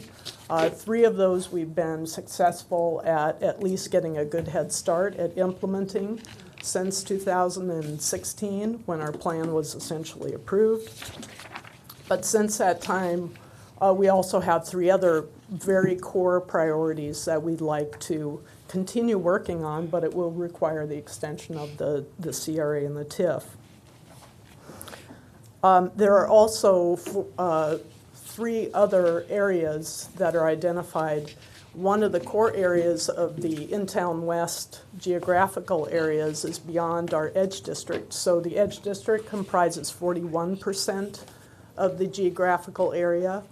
And that's why there have been substantial funds dedicated to improvements in our area. But to the west, north, and south of our district, there's a substantial strip that we believe could also be benefiting from the extension and in areas like affordable housing, which I believe the city has recommended as well. So with the late blooming of the CRA and the TIF and the use of that for improvement plans, we request that you extend the TIF and CRA. Thank you so much for having me. Thank you for being here and for your work in the Edge District. So, okay, I have no other cards to speak on this agenda item, so we'll close the public hearing. The only thing I just want to make sure, and I know it's the items to be addressed in items 2 through 7, that the financial obligation from Pinellas County will end in 2020 as it was previously agreed upon. Commissioner Welch. Thank you, Madam Chair. Have the same question, and in addition to that, the issue of delegation of authority, has that been resolved? What I would anticipate seeing, and you'll see this mentioned in the documents before you, is that staff will continue working with the staff at the City of St. Petersburg. The modifications to the TIF that are discussed in the agenda item are not something that can be accomplished with what you have before you today. It's going to require a modification to the county's ordinance to reduce that increment for both the city and the county, and also an interlocal agreement between the county and the city. That is something that we'll be working on with staff on, immediately subsequent to this meeting, so that we can get those matters brought back to you. The reason why we're recommending that you just deny the requested delegation today is, first of all, the statute says if you don't take action on it, it is automatically deemed granted. But really, I think that in the city, I know there's some folks from the city that could speak to this. My understanding is that the request for the full delegation is related to the reduction of the county's increment to 0. So in other words, that would eliminate some of the oversight that the county traditionally has maintained. I think your staff was more comfortable bringing that back when we could actually reduce the county's increment to 0, because we just can't do it legally today. Well, I did speak with Mayor Kreisman, and maybe his staff is going to convey that, but I'm concerned with releasing that delegation. And I know it's a weird parallel, but I kind of think of Career Source and other issues where we have authority and then we at some point lose that connection. And so even though we've got 0 contribution, it's still an authority that's designated to us from the state that we then delegate to cities. And Mayor Kreisman was open to us maintaining that authority. And to be clear, what's before you today would be a denial of their request for additional delegation. Well, I'm not sure that request still exists, is my point. And I don't know if he's reached out to you, Barry. Yes, he did. Okay. He did suggest that they were comfortable with the existing language and under our existing authority. So we still have to work on this ordinance modification. Those are the items that are outlined. The items 2 through 7. It's mentioned as a bullet. So they'll have to work on all of those. There was even some structural issues beyond the delegation that I know our attorney's office was working with their staff on, trying to resolve those prior to bringing the ordinance before you. Okay. Commissioner Justice. Thank you. So up until fiscal year 19, they've collected about $4 million in the TIF, and they're spending about $1 million of it this year. So we're going to stop collecting. What was the city's contribution? So the county's goes to 0 next November, but the city will continue to contribute a percentage of the increase? I believe the city's going to continue to contribute 50%. 50%. Okay. And then so what I still couldn't figure out was, if we still have to come back for an ordinance, we still have to come back for interlocal, we still have to come back for after discussion on all that, why are we here today? The action that you would be taking today by adopting this resolution extends the timing of the In-Town West redevelopment plan. It currently is set to expire in November of 2020. The new expiration date would make it consistent with the expiration date of the In-Town CRA, which is a separate CRA. They are contiguous to one another. And I do believe that some of the future plans for modifications there have a bit more of an integrated approach between the two.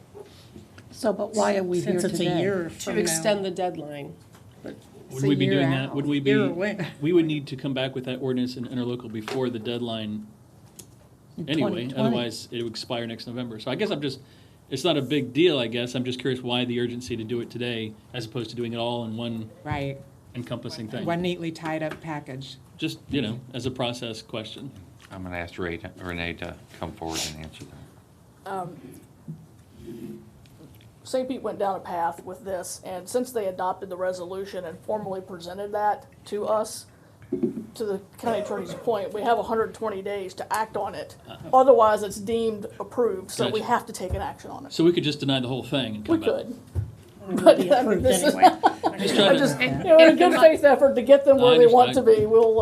I'm just trying to understand the process. We'll tackle Thank items you. 2 through My 7 and discussions- bring it back. Yeah. In my discussions with the staff of the city attorney's office, it was their preference that we did go ahead and ask the board to extend the deadline, or extend the expiration of the plan today. Commissioner? Okay, great. Yeah, I'm kind of with Charlie, but if that's what we Me have to, too. if that's what we have to do, I'm more apt to just turn it all down and come back again. But number 6 and 7, to the point that Commissioner Welch brought up about some of our responsibilities, anytime it says that after a certain time that St. Pete won't be responsible for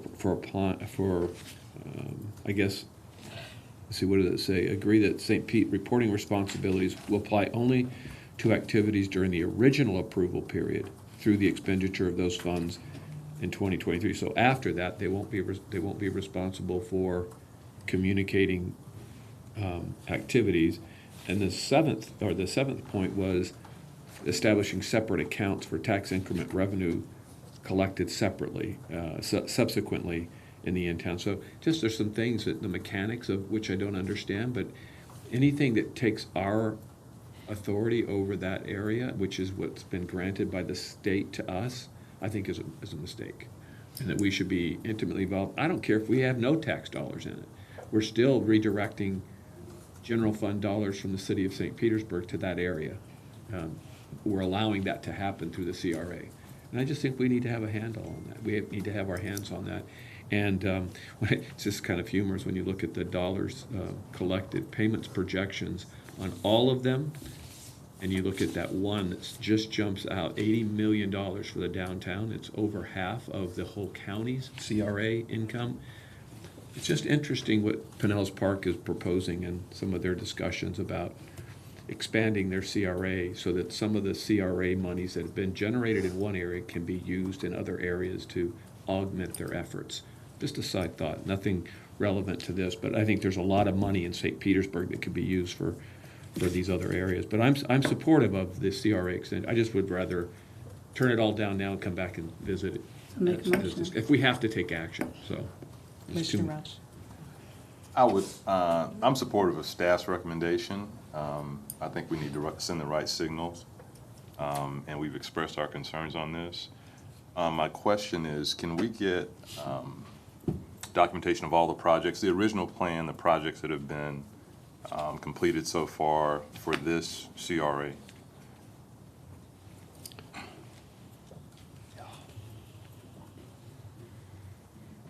So while he's coming up, a question, if we approve staff's recommendation today, all we're doing is extending the calendar deadline. We're not committing any other funds, we're not committing to any other delegation of authority, we're not. Yes, but let me add the one additional caveat. You would be extending the deadline and also denying the remainder of the requests. Correct. So And again, that's because of the provision in state law that says if you don't take action, it's automatically approved. But that denial would be with the expectation that these items come back in the future. But if we approve staff's recommendation today, the only thing that happens is a calendar date changes, no other funds, no other commitment of money, only the authority, the existence of a CRA in that geographic area. Correct. Okay. Okay, so none of these other 7 points would then be approved. Correct. That's correct. Good afternoon, Madam Chair. Yes. Rick Smith, I'm the Economic Development Manager for the City of St. Petersburg, and to address Commissioner Welch's question, yes, we can provide that information to you as part of our documentation that we'll be submitting ongoing with this project. I can tell you that up to this point, it's only been one project. It was a streetscaping effort for the First Avenues and Central Avenue. So there is a balance of about $6.5 million remaining in the TIF.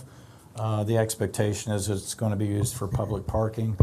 But part of this effort was anticipating also amending substantially our current redevelopment plan to take into consideration some of the projects that Barbara mentioned as part of the Edge District plan, but also because of the key component of the Tropicana Field redevelopment lies west of 16th Street, which is in the In-Town West plan. So we expect that we're going to need to do some site preparation, public improvements to prepare that for redevelopment. This does not include Commerce Park, right? It doesn't go that far No, west? sir, it does not. Okay. Thank you, Madam Chair. Thank you, Rick. Anyone else? Okay, what are the wishes of the? Move we approve extending the date of the redevelopment area to April 7, 2032, and deny the other requests. I would second that and include the Through seven. third bullet of staff's recommendation that we continue to work on items Right. 2 through 7. Right. Okay. Second. Motion by Commissioner Gerard and second by Commissioner Welch with some caveats. Just additions. That's great. Yeah. Are you accepting? Yes. Okay. Ready to vote? Okay, that passes unanimously. Okay, thank you all very much. That's the end of our public hearings. We now move on to citizens to be heard. And we have 3 people who wish to speak about a syringe exchange program. Judge Wiles? Come on up. Is that, okay. Good afternoon, Madam Chair. Afternoon. Hello, how are you all? Oops.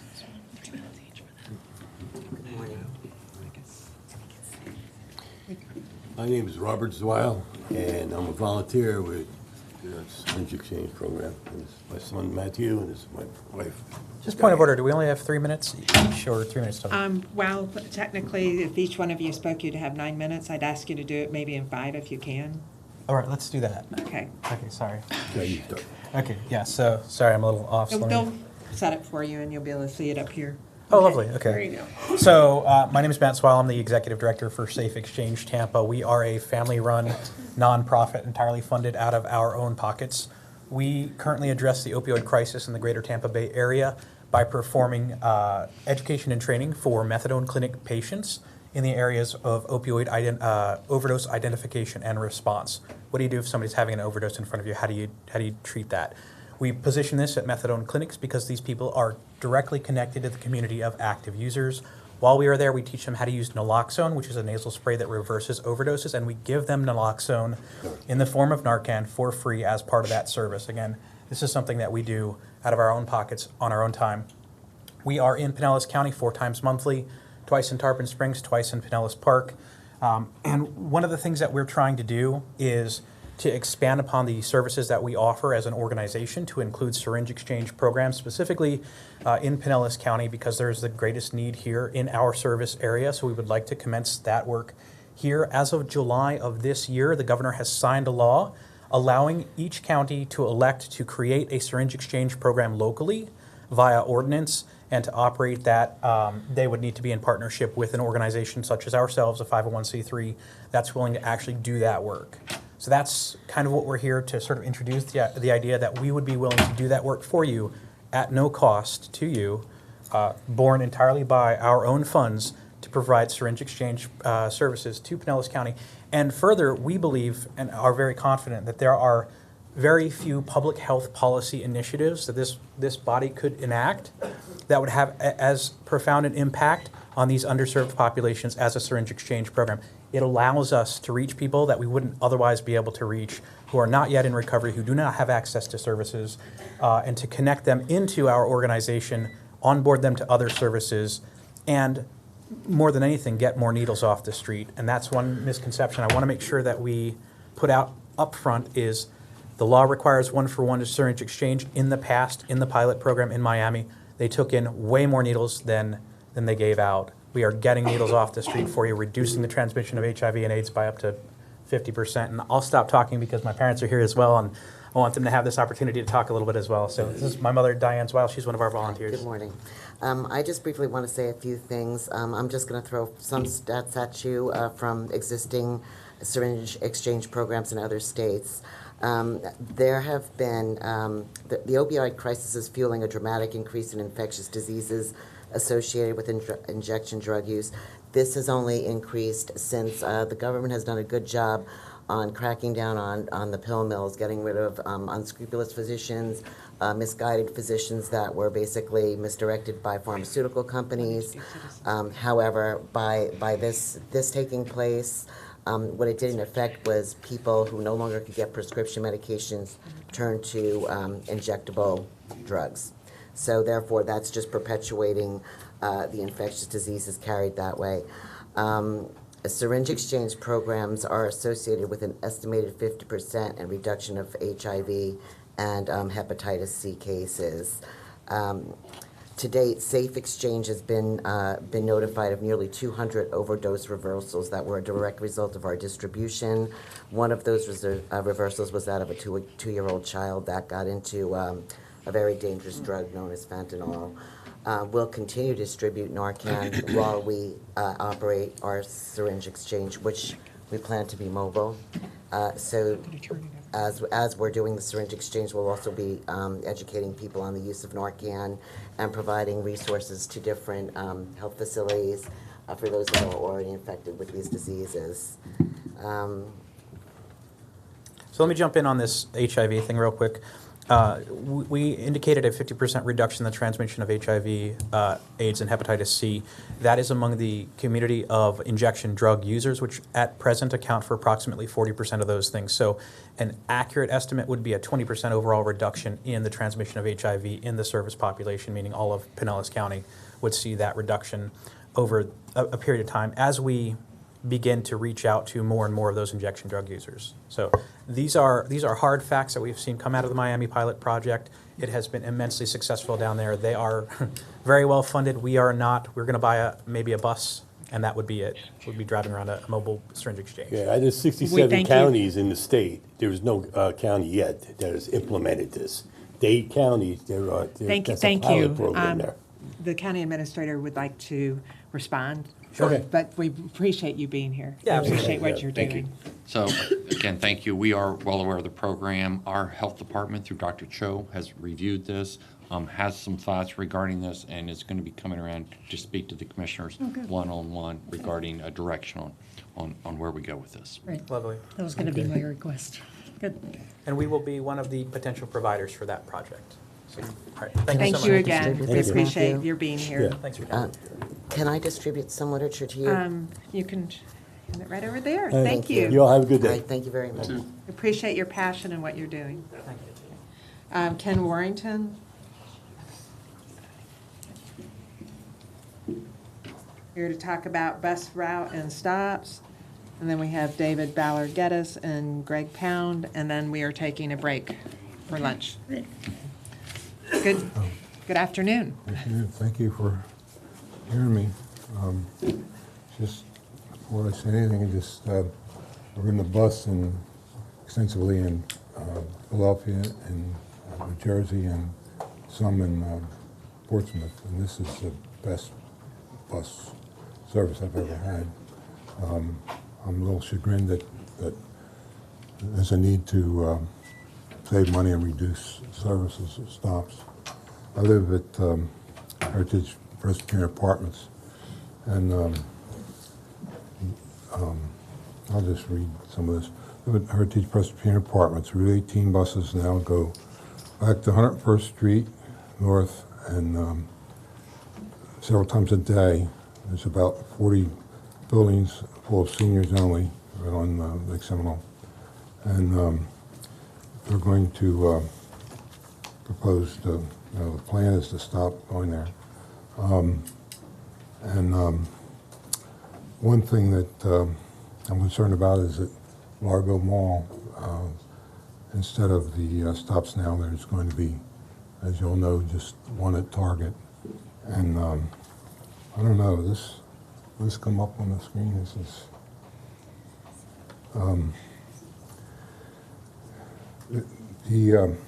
I'll just read it to you. From Target to Dollar Tree, which is very popular with all of us, it's about between 0.1 and 0.2 miles. From Target to Publix, it's again between 0.1 and 0.2 miles. From Dollar Tree to Publix, it's 0.3 miles. And for senior citizens that can walk, they'll be cutting across the parking lots and at risk. In fact, that's the what I measured across the parking lot. So altogether, if you add all those numbers up, it's going to be close to a mile. And so I realize that these decisions have been made, but I just wanted to talk about it.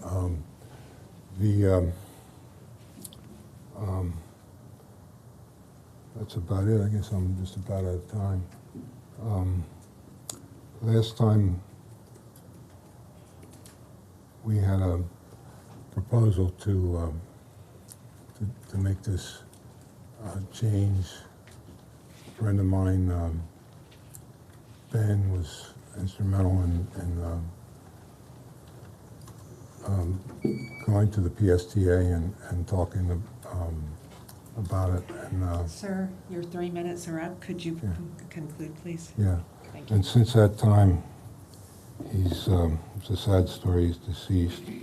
And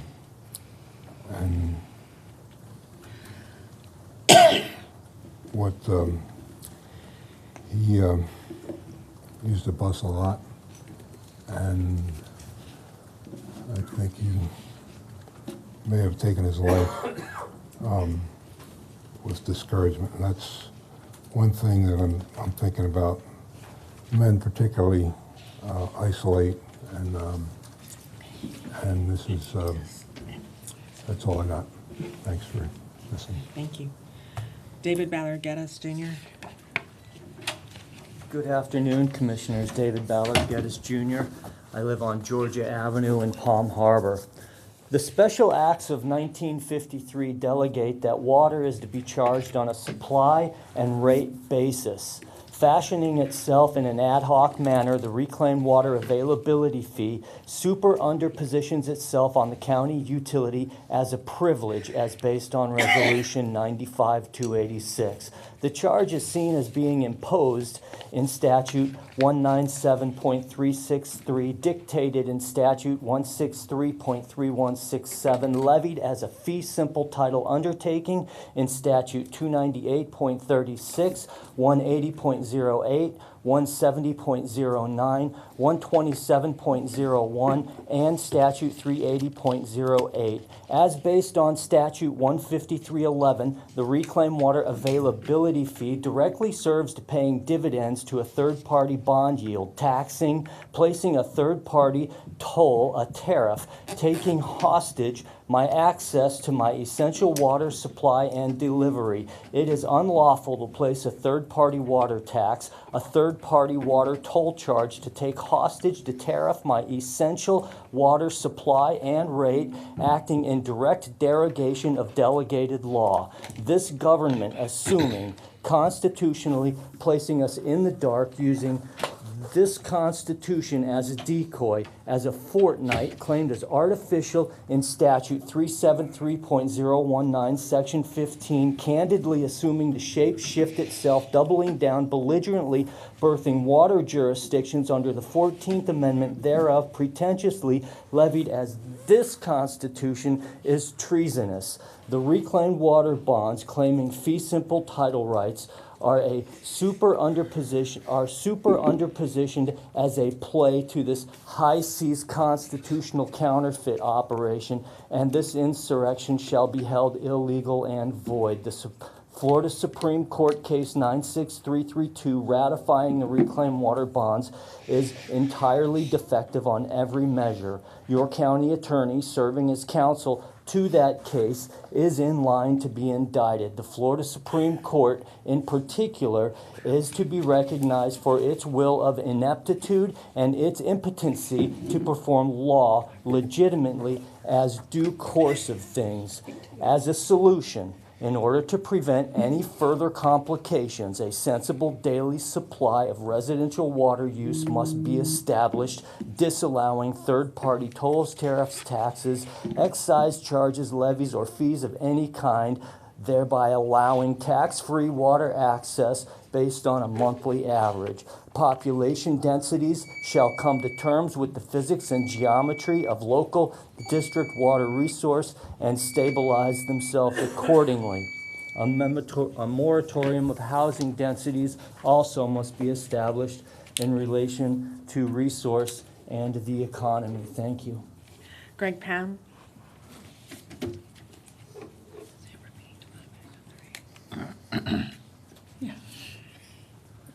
Greg Pound, Pinellas County. I'm trying to figure out what's happened to the culture of America, especially the white culture.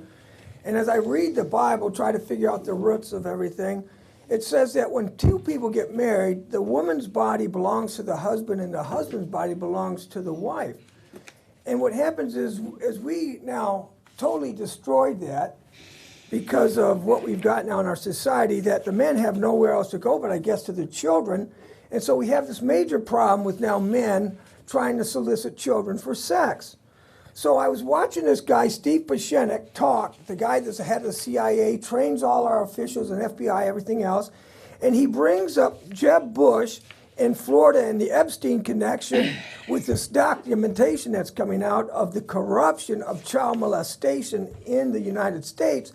And guess where it leads to?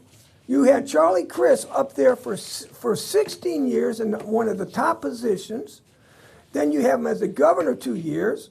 Then you have these people, and they're all connected. You see this giant connection of Marielle Fleming living on the same floor with Charlie Crist, the 1100 building downtown St. Pete. But they have homes too. And so once you see all this stuff, this giant link of using children for sex, and all the Pinellas County leaders that have been caught in this thing of going after little children. Now, I mean, we have Judge Downey. Now, if you have a wife, the Bible says sexual fulfillment is supposed to be found between a man and his wife, a woman and her husband, not little children and going out destroying families. So we find the number one reason they want to destroy families is to get the children. Now, there's a verse here in Psalms 33, verse 5. It says, Yahweh, the creator of heaven and earth, loves righteousness and judgment. And so that means that the folks that we have elected into office and the people running this country are in big trouble. Because now you've become a nation of reprobates and perverts. And you can go look this stuff up. You go to Stephen Pashenik Talks, and you look at his stuff, and you find out who he is as he exposes stuff, this Epstein stuff. And when Marielle Fleming put me in jail in my due process rights of presenting evidence in court, and she goes ahead, on your sheriff's department, I videotaped an interview with them, had it as evidence. And when I went to present the evidence, she says, we're not looking at the evidence, you're going to jail for telling the truth. So you've got a county that's totally filled with pedophiles, corrupt people, and you're not going to get away with it. You people that are running this county in the ground, you can just see it. You go look at this new one here. The white people are in trouble because they think they're God. Your wealth has destroyed you like it's destroyed culture after culture after culture. You're destroying yourself. Okay, because some staff are here, I would like to just approve the consent agenda unless anyone has anything to be pulled. Just one thing, sorry. Just a brief comment from Tom Jewsbury about 18 and about 20. Just brief comments about both. That's all. Not long, I promise. Okay. Move the rest. Second. Okay, but, so the whole consent agenda approved just with some brief comments by Tom? Yeah. Okay, so, motion by Commissioner Justice and second by Commissioner Akers?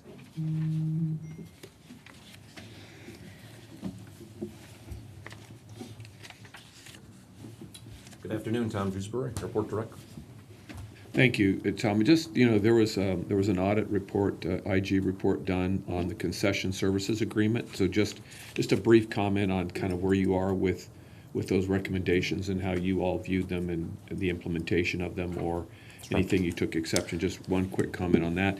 And then maybe just briefly talk about this big construction job that's going to be going on. And I went to the task force abatement meeting earlier in the week. There was a lot of discussion about the change in the runway and the effect, and also the intersection of the two runways, which would put us down for a while. So maybe just a brief conversation about, or a comment about the duration of the project and staging of that project. Okay. Thank you. To answer your first question with regards to the audit, it's very common that we'll go ahead and request audits of whether it's our just different concessionaires or tenants out at the airport.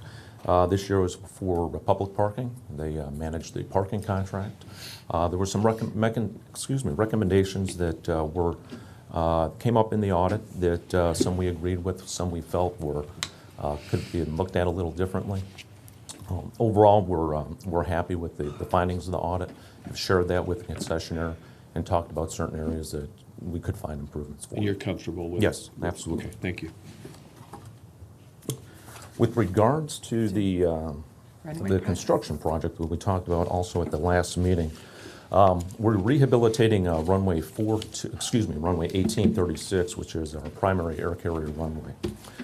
Can you see that in the presentation? Yeah, 1836 is the longest of the two runways at the airport. We're going to be repaving that, removing the asphalt, replacing it. There are going to be periods of time during that project that we'll actually have to close down all of runway 1836. During that period of time, we'll be utilizing the secondary runway, 422. In fact, we are going to be adding some pavement to the end of that runway, about an additional 100 feet, that will allow the airlines to use that runway on a temporary basis for about 139 days. We will get that information out to the community once we have the schedule in place to let them know that period of time when the flight activity will be adjusted to that runway. So that'll be about 4 months then, that we'll be running east and west? That's correct. That we'll be utilizing that southwest-northeast runway of 422. Okay. And we worked with the design firm. Initially, they thought it was half the project they would need to use 422. We expressed to them, to the community's concerns, that we wanted to try to minimize the amount of time that runway would be used. So they actually reduced it by about 55%, down to 139 days. And what's the overall project length from the beginning to the end of the entire? Length of time? Yeah. Right. Yeah, we'll actually see dirt being turned by the end of this year, and it'll be completed in January of 2020. I'm sorry, January of 2021. Thank you. Yeah. Wow, that It'll was be a really quick fast. project. We like Okay, that. thank you. That's all I wanted. I just wanted a little update on that. Appreciate it. Thanks, Tom. All right. Thank you, Tom. Thank you. Okay, we are going to take a break until. You have to vote? Need to move it? Need to vote. Whoops, yeah, we do need a vote. We didn't vote? Sorry, Vote. voting, Vote. thank you. I'm For sure. the consent agenda. Very good, unanimous approval. Madam Chair, I don't want to hold this up from our lunch, but can I have 1 minute on item 20, which I thought you were going to touch on? But I did have a comment on item 20. Okay. I voted for it, but just a comment. On that one, it was specified that over $1 million was going to SBE out of 22 million, which is great. A question I have, not for now, but maybe for later, is how did we arrive at that target of 5%? Because if you go through and do the math, it is right at exactly 5%. And so my question is, how do we arrive at that target? How often do we update it?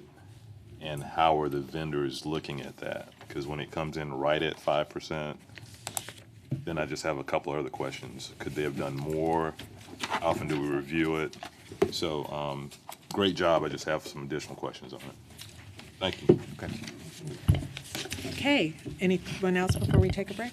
Okay, we'll be back at 10 minutes till 1.